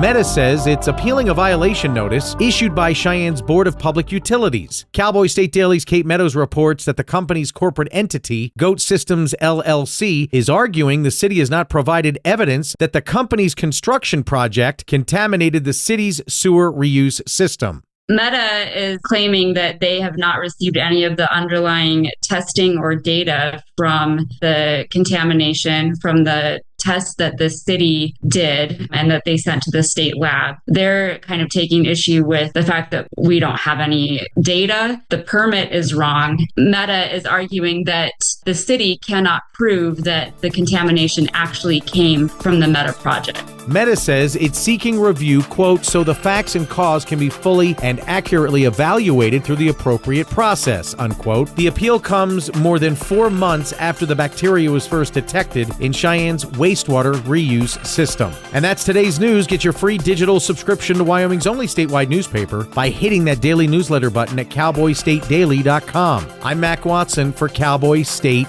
Daily. In today's digital world, it's hard to know who to trust. Your local TV and radio stations bring you the facts. Misinformation and deep fakes flood social media, but broadcasters deliver verified and accurate news. For news, emergency updates, sports, and entertainment, turn to your local stations. Text TV to 52886 and urge Congress to support the vital local journalism broadcasters provide.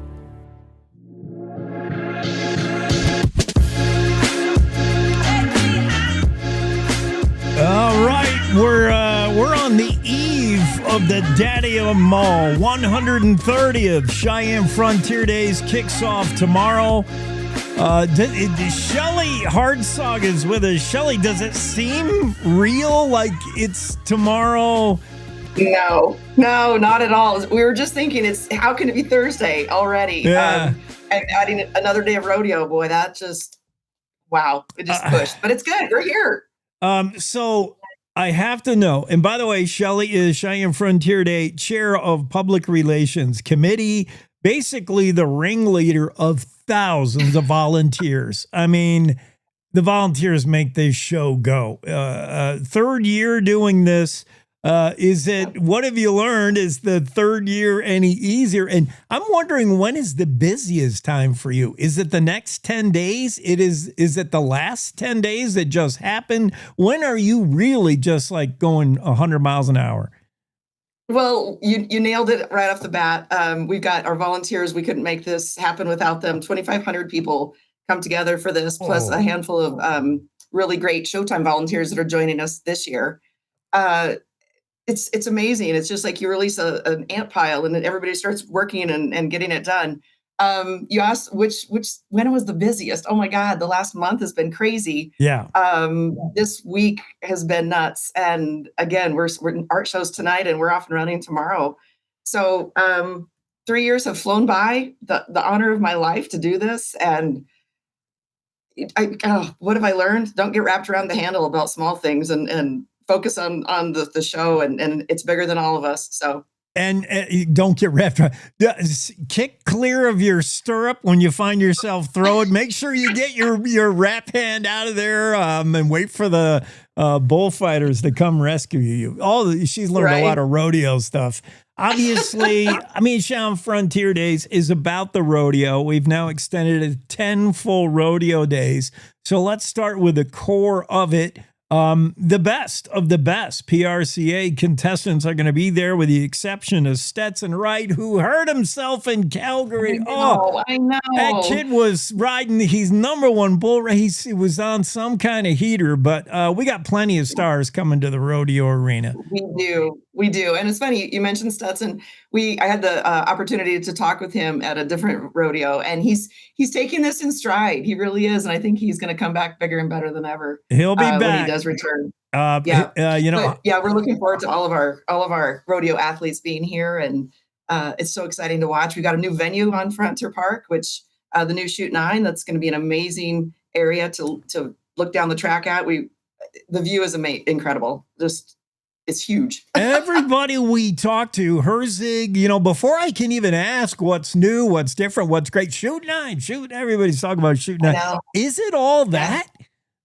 Well, here's the deal. It makes the new event center look small. It's very cool. There's private suites, catered suites. Every little area has its own bar. It's more than I think any of us really dreamed it would be. So it is pretty cool. When we're talking about some of the great rodeo venues, whether it's Texas, Calgary, I mean, do other arenas have something like this? Are you keeping up, or are you setting the pace? I think this is, gosh, I'm biased, of course, but I've been to a lot of rodeos, and a lot of them have very nice VIP areas. Don't get me wrong, but this is something. You got to get up there. Man, so give me an idea what you're doing day to day leading up to the madness that gets unleashed tomorrow. Do you help set up, if I want to interview Miss Frontier, which we did, she's so cool, and the leading and waiting. I mean, do you help set that up? Do you steer people towards the different things that Cheyenne Frontier Days has? Right. Well, we have a great media department at headquarters, and Nicole Gamst and Bree and Tara Vreeland, they really help us with that. But during the show, then we have a group of media volunteers on our committee, and they help set those things up because I'm scrambling in a million different directions about that time. So they're very, very good at what they do. Okay, volunteers. Let's say I want to be a volunteer. I probably find myself, like, the first detail I'll be assigned is, go to the parade. You got to be a foot marshal. Make sure the parade runs okay. People stay back, and kids aren't hogging too much candy. I don't know. Is that part of what they do? That is part of what the parades committee does, of course. Yeah, but if you wanted to be a volunteer, you'd go to cfdrodeo.com, and at the top it says "Get Involved." Drop it down. There's a volunteer link right there, an application online for next year. and we'll get you going. If you wanted to still volunteer this year, there's a Showtime volunteer that we could provide some shifts for you, probably help scanning tickets and greeting guests. But that's kind of where you'd start this year, I guess. Like this event, this 10-day event, Cheyenne Frontier Days, is going to attract at least 100,000 people, maybe more. 2,500 volunteers. They can always use more because Will Madrid isn't going to last forever. Or maybe he will. Can you stop this guy? We love him. We love Will. Wow. Yeah, I can't believe he was just out the other night for our committee picture, and he's still going. We hope everybody comes out Friday, tomorrow morning at 10:30 out to see the grand opening of the Morning Star American Indian Village. Yeah, that's another component that's new. If I was going to ask you what's different between this year and last year, you've been doing it now for 3 years. That is huge. The new Morning Star American Indian Village, been hearing a lot about that. Are people going to be wowed? Well, I was. We got to go in there yesterday, and we're kind of just, looking through the grand opening run through to make sure we have everything in place. And just standing in the middle of the dance arbor and looking up it's amazing. 1,000 people can be seated to watch our Native Americans dance, and I think it's going to be wonderful. The vendors have new, beautiful spaces, that are updated and so much nicer than they were down at the other end of the park. But it's been a 2-year-long project, and the construction is over, and we're so happy to have it ready for this year. Shoot 9, Morning Star, extending the rodeo out another day. It just keeps growing and growing. Are there already talks about what next year has to have? We're just getting bigger and bigger. Bigger and better every year. That's what they say. You know what? I'm sure there are. I know there's going to be a couple new spaces for our Indian committee, hopefully next year. They were kind of displaced. So we're I don't know, managing this year, but I hope they have a permanent home next year. And who knows? I'm done after this year. I could go fishing. Oh, come on. You're going to be somewhere at Cheyenne Frontier. I know. I can't stay away. Do they still, I have 2 buckles back, and I almost hate to date it, but of the 100th. So that was 30 years ago. I still have that belt buckle for being one of those volunteers. I was working a ranch in Colorado. We were in Craig, and we all got time off the Dude Ranch to come up and help do Cheyenne Frontier Days, and we all got That's a buckle awesome. for it. Yeah, I got 100th buckle, man. I cherish that. So cool. Wow. Yeah. Well, they have a buckle every year at the Mercantile at the museum. Yeah. And they're beautiful. Yeah. Shellie Hardsocg is with us. You mentioned right off the bat a little something about arts, and we don't talk enough about that, but there is an artsy component to CFD. Oh, absolutely. There, the governor's art show starts tonight as the kickoff, and then people can visit that and certainly buy a lot of this gorgeous art throughout the 10 days of rodeo. Yeah. So we hope everybody gets over there, and just to check out the museum itself. They've done so many great things over there. And it's really something to see, especially if you're not from Cheyenne. It gives you a lot of the history of not just Frontier Days, but Wyoming. So it's wonderful. Arts and entertainment are part of any rodeo. Let's do an entertainment. What the concert lineup? I love. Yeah. Who's your favorite? I want to see Treaty Oak Revival. Gonna that band Friday right night. now. They are huge right now. As a DJ, I DJ out, Cowboy Bar here in Jackson, $1 Million Cow. I DJ wedding. One of the most requested bands right now is that Treaty Oak Revival. They're so hot.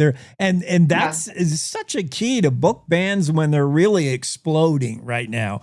And, Right. Man, they are. It'll be good. That one will be great. The standing room is pretty much, it's sold out, the standing room, and we expect the entire thing to be sold out before this is over, just tomorrow night. Alex Warren is an up and coming, and he's going to be an amazing act. We can't wait to see him, and of course Trace Atkins. I kind of fangirl a little bit on that guy, but he's going to be wonderful. All 6'6" of him and his big baritone. Alex Warren has like the Song of the Year, Ordinary, and he has a lot more too. Just a great lineup of young, old, established, up and comers. Yeah, always good. Yeah. What else, Shellie? I'm sorry. Oh, no, go ahead. I was just going to say, we were just so pleased. We took home the ACM award for the best rodeo fair concert. I'm sorry, I have the whole. Yeah, I don't have the whole title of the award. I'm sorry, but we just won this huge award through ACMs. I don't think they just hand that out, in a rotating basis, because I'm looking at other events, other rodeos, even music festivals, and I can't think of a better, night of, week long or 10 days of entertainment than what you can see at Cheyenne Frontier Days. It had to cost some money. I don't know who has to pay for those bands. Some of these acts, they are not cheap. No. What a lineup. It is a stellar lineup. So the rodeo, adding a 10th day and adding money to the pot, like there's a lot of cowboys and cowgirls are going to walk away from Cheyenne Frontier Days, and we'll see a lot move in the standings. After all, the standings are money. How much money you win and how. I can't wait to see what changes. Yeah. Well, you better get out there then. It's a long way, Shellie. Oh, I'm in Jackson. It's a car ride. Come on. So it's a 7-hour car ride, but you can do it. I got a wedding. I have a wedding to DJ tomorrow. I'll play some music from the concert that's going to be Cheyenne Frontier Days, but I don't know. There you go. I'll try. Right. I'll try. Okay. Well, thanks for everything you've done. I'm sure you've been busy, and it's just going to get busier the next 10 days. Hang in there. Yeah, thank you. Thanks for coming on, Shellie Hardsocg. She's the Public Relations Committee Chair. There you go. Coordinating the efforts of 2,500 volunteers. Wow. Well, I only have 280 on my committee, but across the park we have 2,500. Still a lot. We have 9 other chairmen that do an amazing job with their committees. So. Well, go give them some marching orders tomorrow. Pancakes. Pancakes first thing tomorrow morning. Thanks, Shellie. No, not tomorrow. Not tomorrow. When's the pancakes? Monday, Wednesday, Friday. Oh, see, this is why I need you. This is why. I'll show up and say where the pancakes at, Shellie, and they'll be like, no, that's Monday. Monday. That's okay. Have a great rodeo. Thank you so much for having me. Of course. Bye. Cowboy State Daily Show continues. Coming up next, we're going to get with Piper Fenimore. I know you're usually expecting Ask Abby. Piper is going to answer for Abby. Little change up. The midterm elections are quickly coming up in November. We have to win the midterms. This is the most important election. And Cowboy State Daily gives you the local political coverage that has national implications. I think that we need to be more aggressive in terms of talking about what the real issues are. Cowboy State Daily has you covered with the coverage, insight, and knowledge about the candidates as we ramp up to the midterm elections in November. Cowboy State Daily, your daily source for all things Wyoming.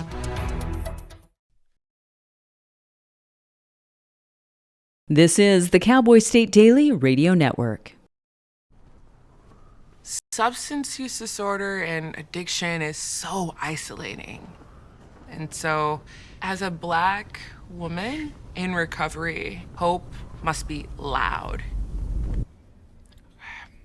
The moment I chose hope was when I couldn't look myself in the mirror anymore. I did not recognize myself. Absolutely. So I'm so proud because I did not think I was gonna make it. And now, I get to call my mom and say I love her. I get to teach my son how to say, Mama, I love you. Yeah. So for me, hope in this moment, it is the thread that lets you know that no matter what happens, you will be okay. Judy.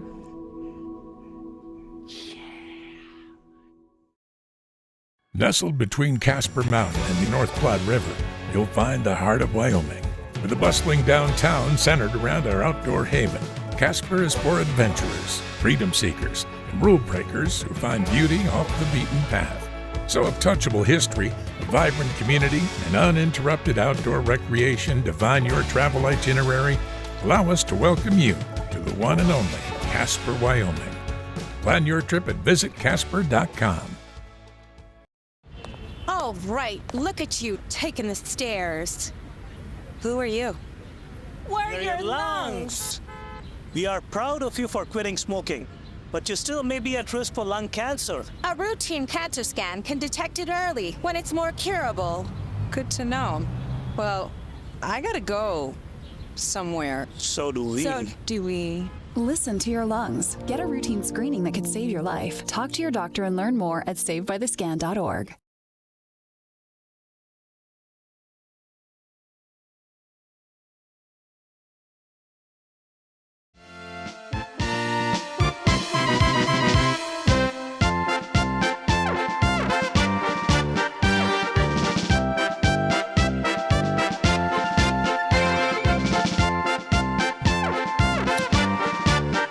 Yes, you know the game show music means it's time for everybody's favorite segment. It's Ask Abby featuring Piper. Hey. Hi, Piper. How's it going? It's going good. It's still hot. Is it hot? Where are you, by the way? I forget. I'm in Cody. Cody's been hotter than Cody usually is. Oh my goodness, it was 104 degrees over the weekend. That's unusual. Really?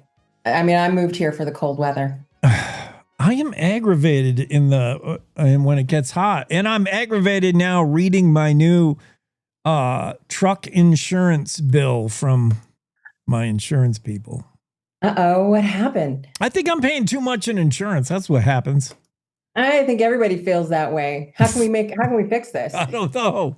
I'm gonna go get a quote from that little lizard and show it to my guys and say, this is what I could get from that little gecko.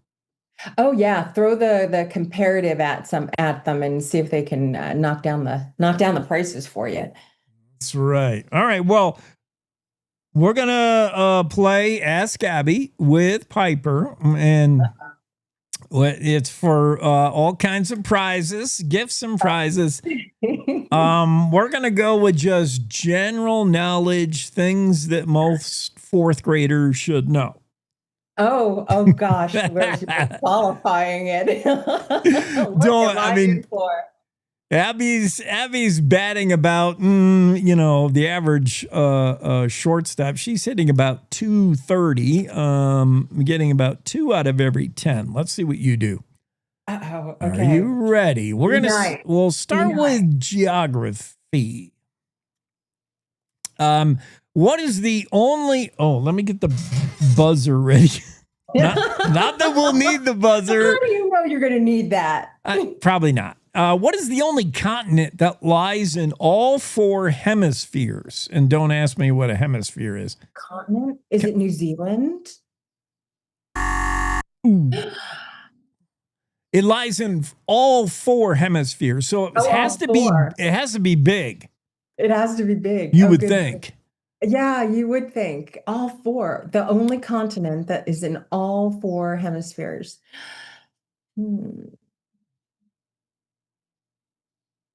I'm awful at geography, and I'm going through the whole map. Yeah, in your head, you're like spinning the globe in your head. I know. Like, what's a big giant landmass? I know, like Africa. Correct. Yep, you got it. What is the hardest natural substance on Earth? Also a girl's best friend. Oh, well, yeah, you could say diamonds, but isn't titanium a little harder? Not according to my answer sheet. Okay. We're going by my interweb site, which, it's the final rule. Yes, it is diamonds. You're right. So don't overthink it. Okay, what planet in our solar system has the most moons? I mean, Earth has 1. Yeah, an actual planet. So we've ruled out like Pluto, right? Yeah, so I hear. Pluto's kind of off again, on again. Is it a planet? Can they make up their mind? Is it transparency the thing that causes it to be kicked out of the planet market?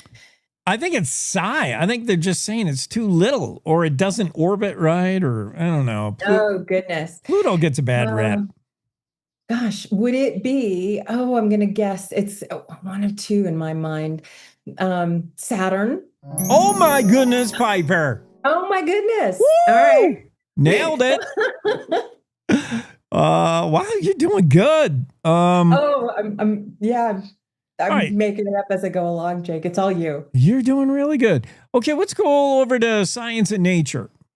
Okay. What is the only mammal capable of true flight? The only mammal that flies, basically. Gosh, you can't consider a dolphin flying, but Right. That would be like, what is a mammal that swims? Mammals don't normally are found in the ocean. No, I know. A mammal that flies. Let's think.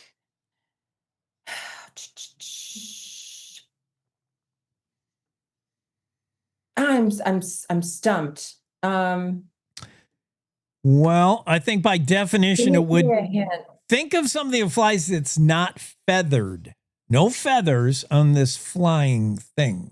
Oh, gosh, would it be bats? Bats are a mammal. Bats are a mammal, and they're the only mammal capable of true flight. We'd give you half right if you said flying squirrels, but they just they glide. I know. I was thinking flying squirrels and dolphins, and I'm like, but they don't really fly. Right. Oh, you're doing very good.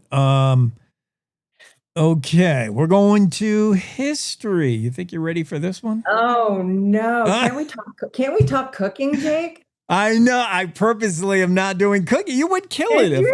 Oh, come on. I might have.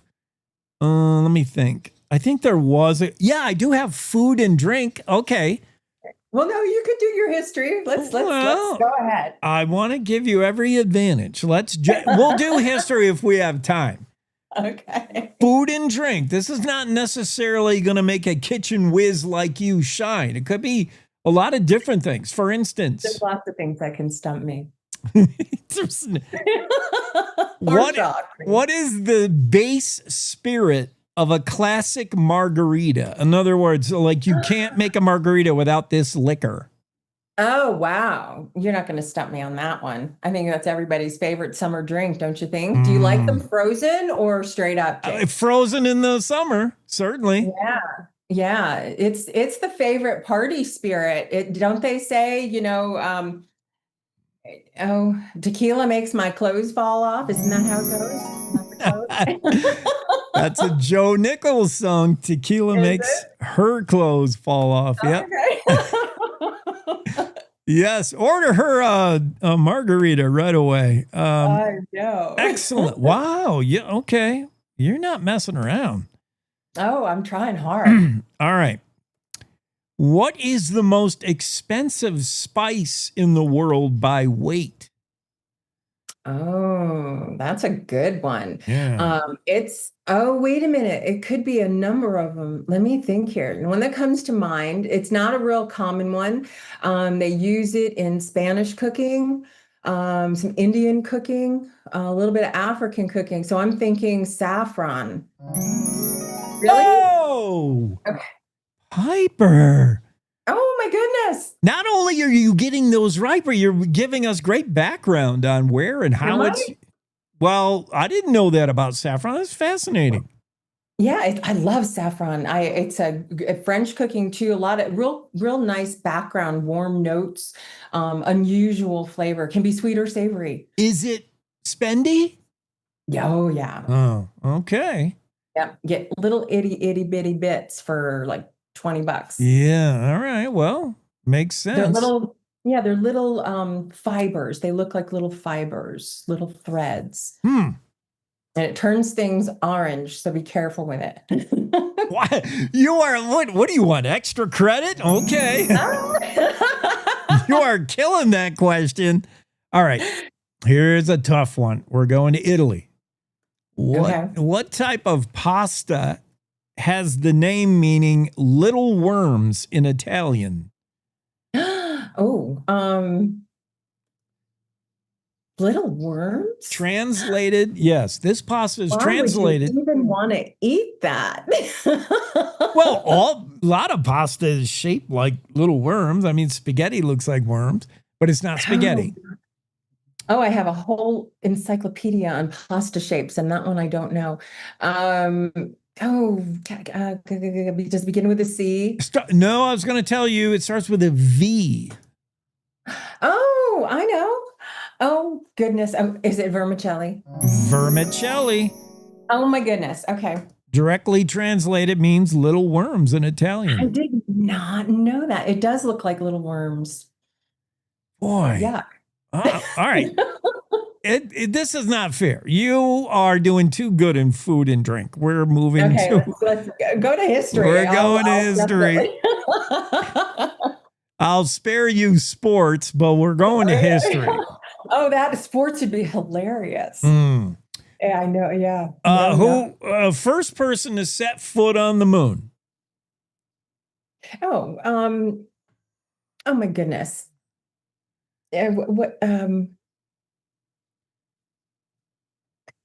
It's not Tony Nelson from I Dream of Jeannie. But we'll give you half credit for the humor. By the way, that happened on July 20th, so we're coming up on that anniversary. We are coming up on the anniversary. His name is right on the tip of my tongue, Jake, and I can't think of it. It's don't we all know that? Yeah. You gave me a softball and I dropped it. That's the hardest part of this is the answers, but under the pressure of this show and the spotlight's on, you're like, oh. You're so intimidating. I know. And it aggravates Abby, I can tell. She's like, I know this. I'm going to look dumb because I can't. Okay, this astronaut shares a last name with a famous trumpeter. If you can think of anybody. Armstrong. Yeah. Wow. Okay, very good. Good hints. I love it. Thank you. Thanks. Within 5 years or so, what year did the Titanic sink? Oh my gosh, that was in the early 1900s, wasn't it? Mm-hmm. Like it was in the 20s, wasn't it? You're hovering around. Give me an exact. Let's say 1918. We'll give that to you. 1912. Okay. Oh. Pretty darn close, though. Yeah, very close. Okay, what? I just had a friend that did the Titanic trip last year. It's kind of interesting. Oh, have you seen the movie? I haven't seen the movie. Really? The one with what's his name? Leonardo DiCaprio? Yeah. Really? You've not seen that? I've only seen the final scene, which makes me understand the question about the movie. The movie's like, what, 1 million hours long? And all anybody says was, why couldn't two people fit on the piece of driftwood? I know. Well, it's kind of a chick flick, so I don't, but it was well done. Yeah. It was well done. Yeah, I've seen it a bunch of times. Okay, we've all heard of the unruly ruler that was Genghis Khan. What empire did he rule? Genghis Khan, the Mongolian. 1206. Wow, you are good at history. Oh, I am not. I don't know why I'm doing well today. You're doing very well. We're going to go to now change gears. Okay. Well, you already got this one right. That's so weird. Pop culture and entertainment. Who played Jack Dawson in the 1997 film The Titanic? Leonardo. Yeah, you answered that before I asked it. That's like even extra credit. I am an overachiever, Jake. Obviously. What actor has won the most Academy Awards for Best Actor? And he is really good actor. I like this guy. He's still alive? Mm-hmm. Hmm.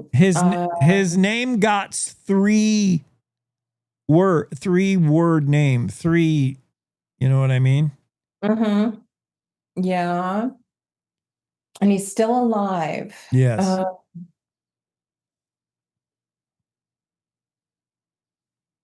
I'm stumped. Let's see. A guy with 3 names. Okay, here's your hint. Okay. He starred in Gangs of New York, but did not win an Academy Award for that. I did not see that movie. That's a good movie. It was violent. It was violent. Yeah. Oh goodness, who was in that movie? Can I call a friend? Yeah, I guess. Abby does that and cheats all the time. She gets texts from Greg. Oh, does she? Well, Greg's not here to help me. Let's see. You could also watch our Facebook page. Most people like chime in with the answers on Facebook comments. He was in the movie where my straw can come over there and suck out your straw or something, some line like that. Oh no, that's a terrible hint. I know. That is a bad hint. All right.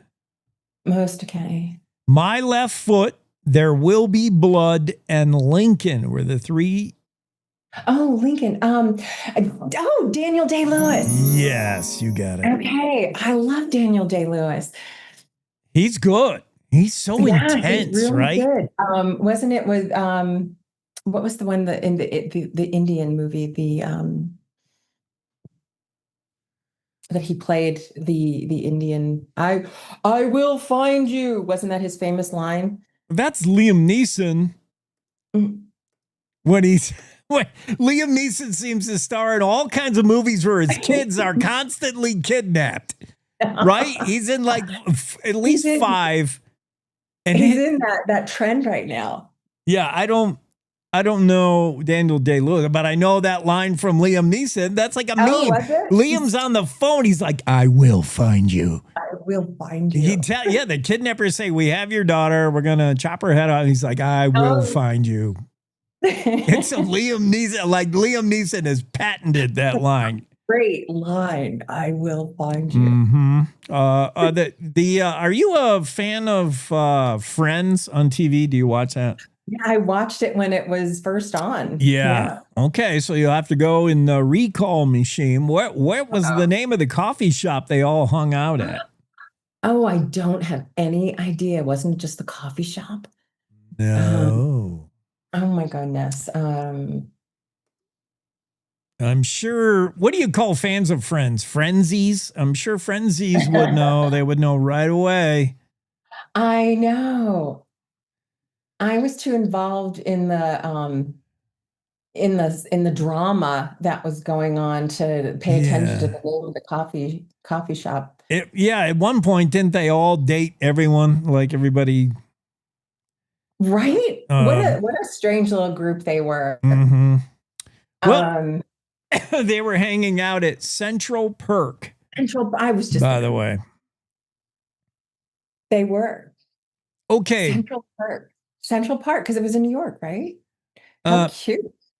Central Perk is the play on Central Park, though. Yeah. Yeah. How cute. Yeah. Okay, here's we're going back to like arts, entertainment, and music. How about music? Elvis Presley's first #1 hit, 1956, was what song? Oh, I just saw it because it was scandalous, with the way he moved his legs and shocked everyone. Yeah. Elvis, it was not My Blue Suede Shoes. Nothing But a Hound Dog? No. Not his first. No. It was also not my favorite. The Jailhouse Rock. Was it Jailhouse Rock? It was not that. I love that one. It wasn't that. That's a great one. Do you play that at weddings a lot? I do. Is it like a major party song? It's a major change-up song. Like no one sees it coming. Like I'll play it right after a brand new played right now in the big clubs, and then all of a sudden I'll play Jailhouse Rock, and people are like, for a second they're stunned. The 20-somethings, they'd be like, Oh, and then they're like, yeah, they get their jitterbug on. Oh, yeah. I know. That's awesome. It's like playing an ABBA song. Yeah, kind of. It's just the same thing. It's just a switch up. And grandmas go, what the heck? I know this song. They get right up and start dancing. And then the 22-year-old also is like, this is cool. Yeah, jitterbug. We were looking for Heartbreak Hotel, 1956. Really? Yeah. I don't even know how that one goes. I don't even recall it right now. Yeah. You leave me so lonely. That kind of. What rapper's real name is Marshall Mathers? Marshall Mathers? Mm-hmm. It's not Eminem. Correct. What? That was like a wild guess. He looks like a Marshall.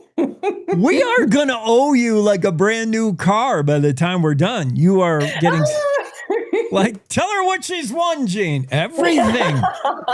She's won everything we have. Yeah, the ball cap right off our head.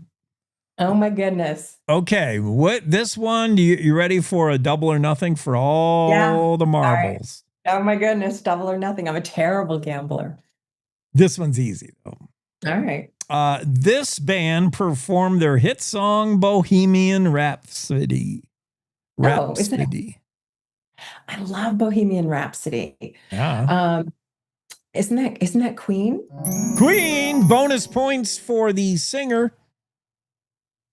Oh, goodness. No, I don't have that one. Oh, with the teeth. Yeah, I know I can see him, but I can't see his name. So you probably haven't seen that movie, which is, I haven't either, but it looks pretty good. A movie about Queen, the whole. Lead singer, Queen? Yeah. Lead singer. Come on, you got that. I don't know, Jake. I can't think of it. What is his name? Well, we're looking for. Oh, are we? Is it Freddie Mercury. Okay. Freddie Mercury. Piper, it's been wonderful having you pinch hit for Abby and the Ask Abby segment. Well, thanks for having me, Jake. Lots of fun. You've won all the prizes we got. Have a great weekend. You too. Coming back with Mayor Erickson, Mayor of Cheyenne, back when they had that tornado. Jimmy's going to join us as well. Jimmy Orr, right after this. Wyoming is a place of unlimited potential, a place that inspires us to dream. Since 2014, Wyo Lotto has given back over $180 million to our great state through transfers, winnings, commissions, and more. Dollars that have gone directly into your cities, towns, and counties. Dollars that have changed lives and set dreams in motion. Thank you, Wyoming, for a legendary 10 years. We can't wait to dream up what's next. Are you still throwing money at boring advertising that nobody remembers? Cowboy State Daily Radio is where Wyoming talks, laughs, debates, and actually pays attention. Your customers are not only listening, they're talking about the news of the day. So why not put your business in the middle of the conversation? From sponsored interviews to powerhouse statewide campaigns, Cowboy State Daily Radio delivers your message with an exclusive Wyoming reach. Contact Piper Fenimore today at piper@cowboystatedaily.com. You're listening to the Cowboy State Daily Radio Network. Here at Cowboy State Daily, we cover everything Wyoming, like great features about the interesting people in Wyoming. We wanted to be a priest and an academic and really focus on Catholic academics, but he was asked by the church to focus on exorcism. Thursday afternoon, Casper resident Monica House entered the wrong home by mistake and began cleaning. I talked to them about what does it mean when you go to a scene and you probably know the people or they're your neighbors. Covering Wyoming like nobody else can. This is Cowboy State Daily. Substance use disorder and addiction is so isolating. And so, as a Black woman in recovery, hope must be loud. The moment I chose hope was when I couldn't look myself in the mirror anymore. I did not recognize myself. Absolutely. So I'm so proud because because I did not think I was gonna make it. And now, you know, I get to call my mom and say I love her. I get to teach my son how to say, Mama, I love you. Yeah. So for me, hope in this moment, it is the thread that lets you know that no matter what happens, you will be okay. Judy.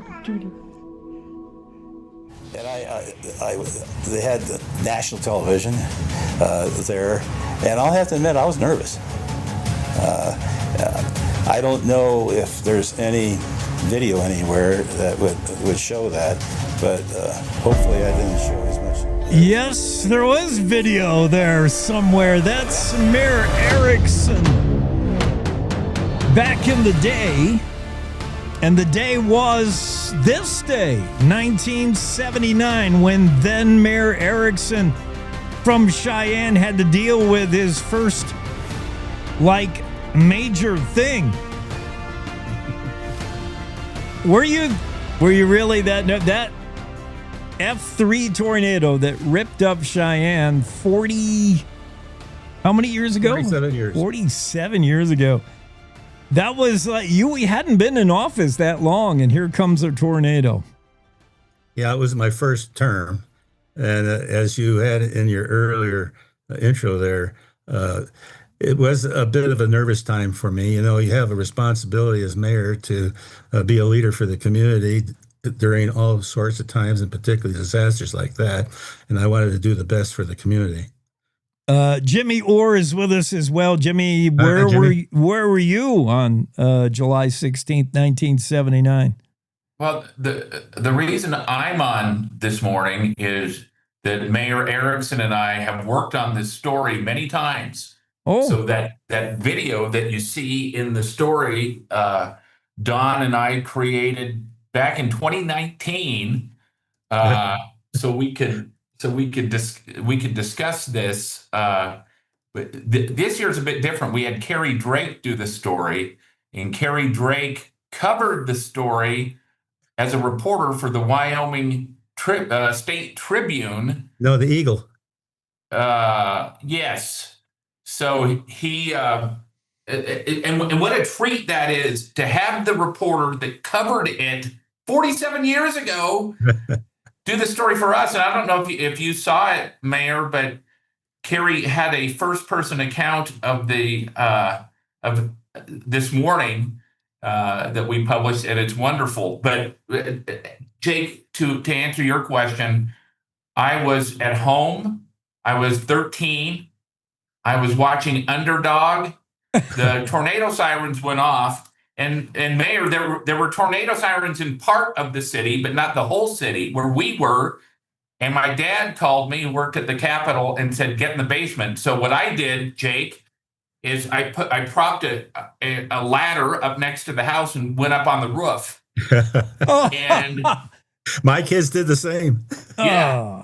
And then I saw this giant brown tornado jumping on the runway, Mayor.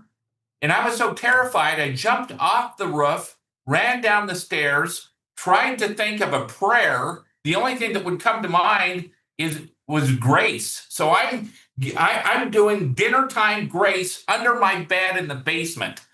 So that's where I was, Jake. That was a smart place to finally get to. Yeah, took a little bit. Wow. And Mayor Erickson, am I to understand from this story in the Cowboy State Daily, you were at the time in a meeting with your risk manager. So is that the guy who goes through actuarial tables and tells you, the chance of a tornado on Cheyenne are infinitesimal, except for the one out the window right now? What? Yeah, well, that could have happened, but that was not the case in that situation. He and we were sitting there, and the mayor's office in the city hall, I had, when it was built, I had a large window put in the mayor's office. It goes from the floor to the ceiling, and it's 6 feet wide. And I was looking out that window while we were having our conversation, and the weather out there was getting darker and darker and darker. And so I said, let's go up on the roof of the city hall and see what this is all about. We got up there, and just about the time we got up there, couldn't have been more than 10 seconds. And there was a big explosion up to the north west of the building. And later I found out that it was a transformer by the governor's mansion that had been hit by lightning. And I said, oh my goodness, so what's going on here?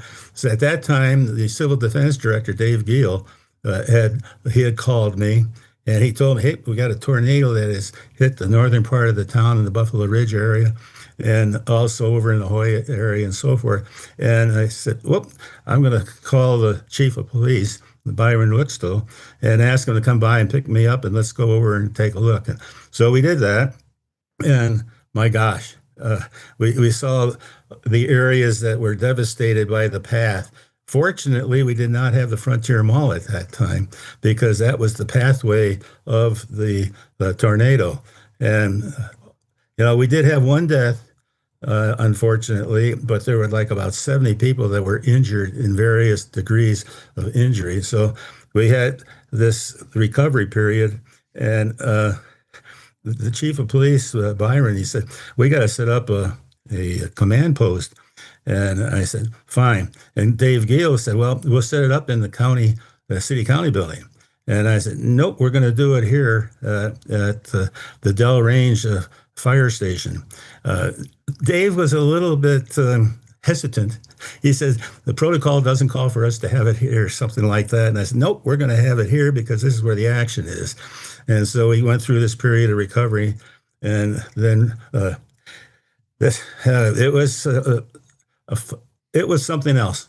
I'm sure there's some things you had to learn and unfortunately apply again 6 years later in 1985. We'll talk about the flood, but I'm thinking our listeners right now in Oklahoma are thinking these two Wyoming guys react to a tornado by climbing on the roof, and everybody in Oklahoma is like, no, you go in the basement. Oh, man. Well, it was a long way from the city hall. All right. Hey, Mayor, one of the questions that I have, and we didn't talk about it when we created that video a few years ago, but 4 days later was the beginning of Cheyenne Frontier Days. So how did that happen? How were you able to put on Cheyenne Frontier Days despite 1/3 of the town being flattened? Well, Dwayne, as I recall, Dwayne Von Krozik was chair at the time, and there was some consideration of having it closed, but we said, hey, we can go on with this. We'll take care of what needs to be done. The Frontier Days area and the arena and so forth and so on was not hit. So we were able to go forward. I think it was just the determination that, hey, things will go on as usual in the community, even though we had this terrific disaster. I'm sure. And then phone calls and the scramble to get state aid, federal funding, and that brings in the governor and the president. Well, the governor was right on top of it as soon as this all occurred. The fact that it was that evening that we got together with the governor, and he had made his request to the president for declaring Cheyenne as a disaster area so that we could get federal funding. And that happened. The request went in, and the approval was almost within a day, I think, or maybe even less than that. We had meteorologist Don Day on earlier. He was explaining what created that F3. Could have been an F4, not really sure, but it was bad. The worst Wyoming has seen, but not out of the realm of possibility, certainly. And it's why you have sirens in Cheyenne. Are they still there, the tornado sirens? Actually, they've been expanded. The first Friday of the month at noon, everyone will hear the sirens go off, testing them to make sure they're working. Yeah, as a result of that incident, they were expanded throughout the entire area. So, Jake, one of the cool things we have is we have that footage of the mayor holding a press conference following it. A younger looking Mayor Erickson, but he still looks the same. Mayor, tell us about the, you said you were nervous. Tell us about that experience with the first press conference. I'm having a little difficulty remembering. You probably, if you have a copy of it there, have more input on it. But I was there, wanting to say the right things in order to reassure the community that we were on top of how we were dealing with the recovery, and also the rescue and the recovery. And one of the things that I think I mentioned earlier to Kerry when he was interviewing me yesterday is that Edith Howard, who was active in county welfare, she and I were talking about what can we do to help the people who have been affected by this particular disaster. And she recommended an interfaith task force. That group got together and did a marvelous job of helping people who needed help. And in fact, we asked that group to do its mission again when we had the flood, August 1 of 85. Yeah. And Jake, I'll just say, for people that don't remember it, there are a lot of people that don't. But this tornado, I mean, we have these giant C-130s, Mayor, out at the Air National Guard, and it tossed them like toys. Yep. Yeah. That area, the airport area there got bounced by the tornado, and then it kept bouncing just like throwing a tennis ball up and down, up and down, up and down, all the way over to Buffalo Ridge, Thomas. In fact, I think Thomas Road is where we had the one fatality. It was that child, that little baby that didn't survive as a result of the damage. We're talking to Mayor Don Erickson, who served during that time, 1977 through 1989, known as the mayor of natural catastrophes in Cheyenne, baby. Because the flood in 1985, people are told to go in their basement when bad stuff's happening. The hail was coming through like cement through windows. But the basement maybe is the place you didn't want to be, because then the flooding, that was bad as well. And one of your first phone calls was to Ms. Howard again, Interfaith Task Force. But you're probably a little better prepared to deal with that one, having gone through the tornado. Yeah, we did have some experience that we could build on.